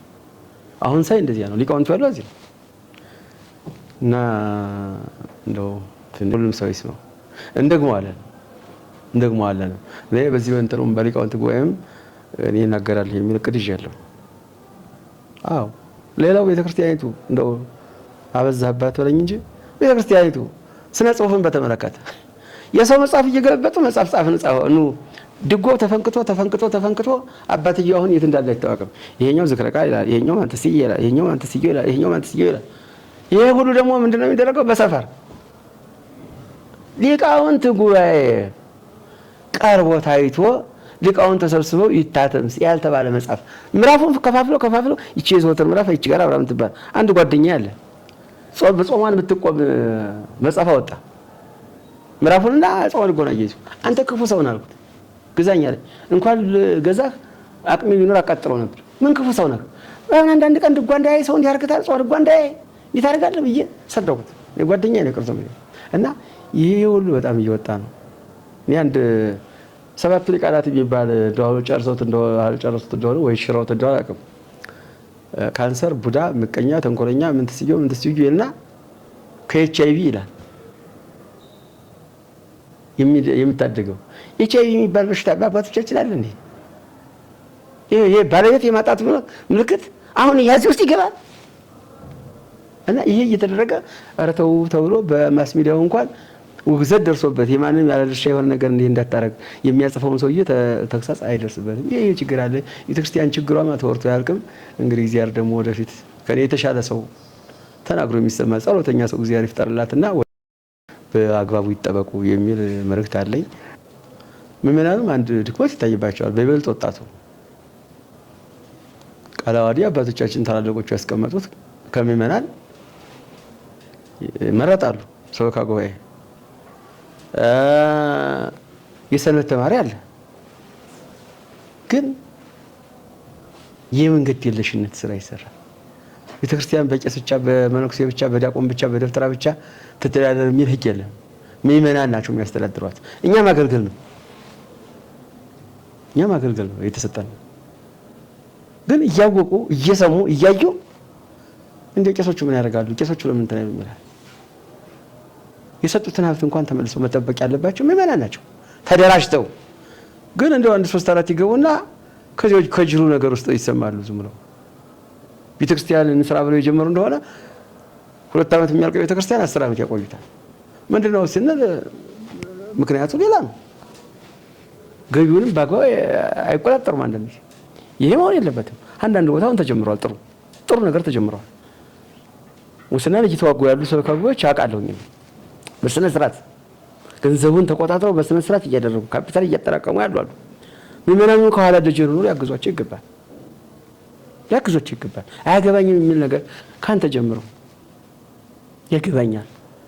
ጧፎ እዚህ ወርቆ ፀሐይ ሲመታው ስታይ ብድግ አድርገህ ወስደህ ጥለው አስቀምጠው አንተ አንድ ትልቅ በረከት ሰራ ማለት ነው እንጂ ቤተክርስቲያንን ለዲያቆናት ለመርጌቶች ለምናምን ለተወሰነ ሰው አሳልፈን የምንሰጥ ከሆነ የሚመኑ ግዳጅን እየተወጣ አይደለም።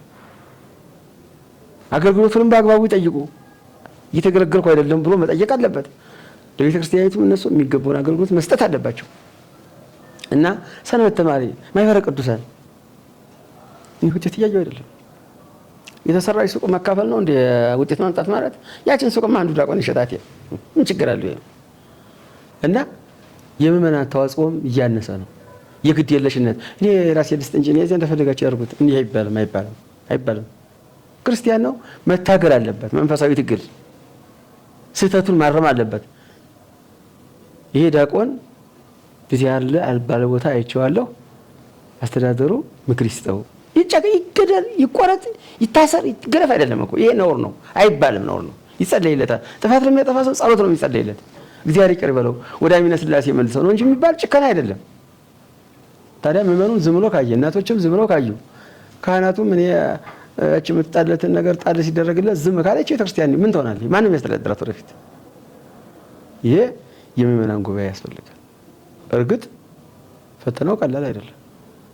ይሄ ሲባል ምዕመናን ቀርበው ሲታገሉ ምን ሲሉ ቄሱ አደራጅቶ ነው ተብሎ ያ ቄስ ይመታል፣ መከራውን ያሰቃያል፣ የልጆቹን እንጀራ ያጣል፣ ብዙ ችግር አለው። ግን እሰቃያለሁ እፈተናለሁ ብሎ ከዋናው ነገር ከእውነቱ ነገር ፈቀቅ ማለት የለበትም። እና ምዕመናኑም በዚህ በኩል ሰንበት ተማሪው ማህበረ ቅዱሳንም የተጠናከረች ቤተክርስቲያንን መመስረት አለብን። የተጠናከረች አባቶቻችን ቤተክርስቲያን መመለስ አለባት። በአገልግሎት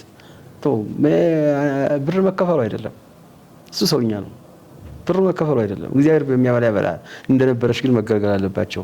ምዕመናኑ ያስቀድሳሉ፣ ምዕመናኑ አትርሱኝ ይሰጣሉ፣ ምዕመናኑ 10% በደንብ ይከፍላሉ፣ ስረቱን ያስገባሉ፣ ብዙ ነገር ያደርጋሉ። ግን ካልተቆጣጠሩት ምን ይሆን? አሁን ቤተክርስቲያን ለማስተዳደር ከአቅም በላይ ይሆናል። ዶክተሮች ልጆች አሏት፣ ተማሩ፣ የቅኔ መምህር ዶክተሮች ሞልተዋል። እነሱ ገብተው የሚሰሩበት ነገር መክፈት አቅም ያለው ሰው መፍጠር አለባት። እና ምዕመናኑም ቢሆን ቸለልታ ያበዛሉና ምዕመናንን በዚህ አጋጣሚ ከቤተክርስቲያኒቱ ጎን ተሰልፈው ቤተክርስቲያኗን አብረው እንዲያራምዱ አደራዬ ነው። ይሄን ይመስላል እንግዲህ ወንደስ የንታ ቃልት ያሰማልን። እጅግ ጥሩ አንደበት ነው። ለዛሬው ፕሮግራማችን ይህን ይመስል ነበር። ውድ ተመልካቾቻችን ሀሳብ አስተያየት ካላችሁ ኮሜንት ላይ በጽፉን ይደርሰናል። በሌላ መርሃ ግብር እስክንገናኝ ድረስ ቸር ቆዩልን። አርገበ ስብሐት ውስተ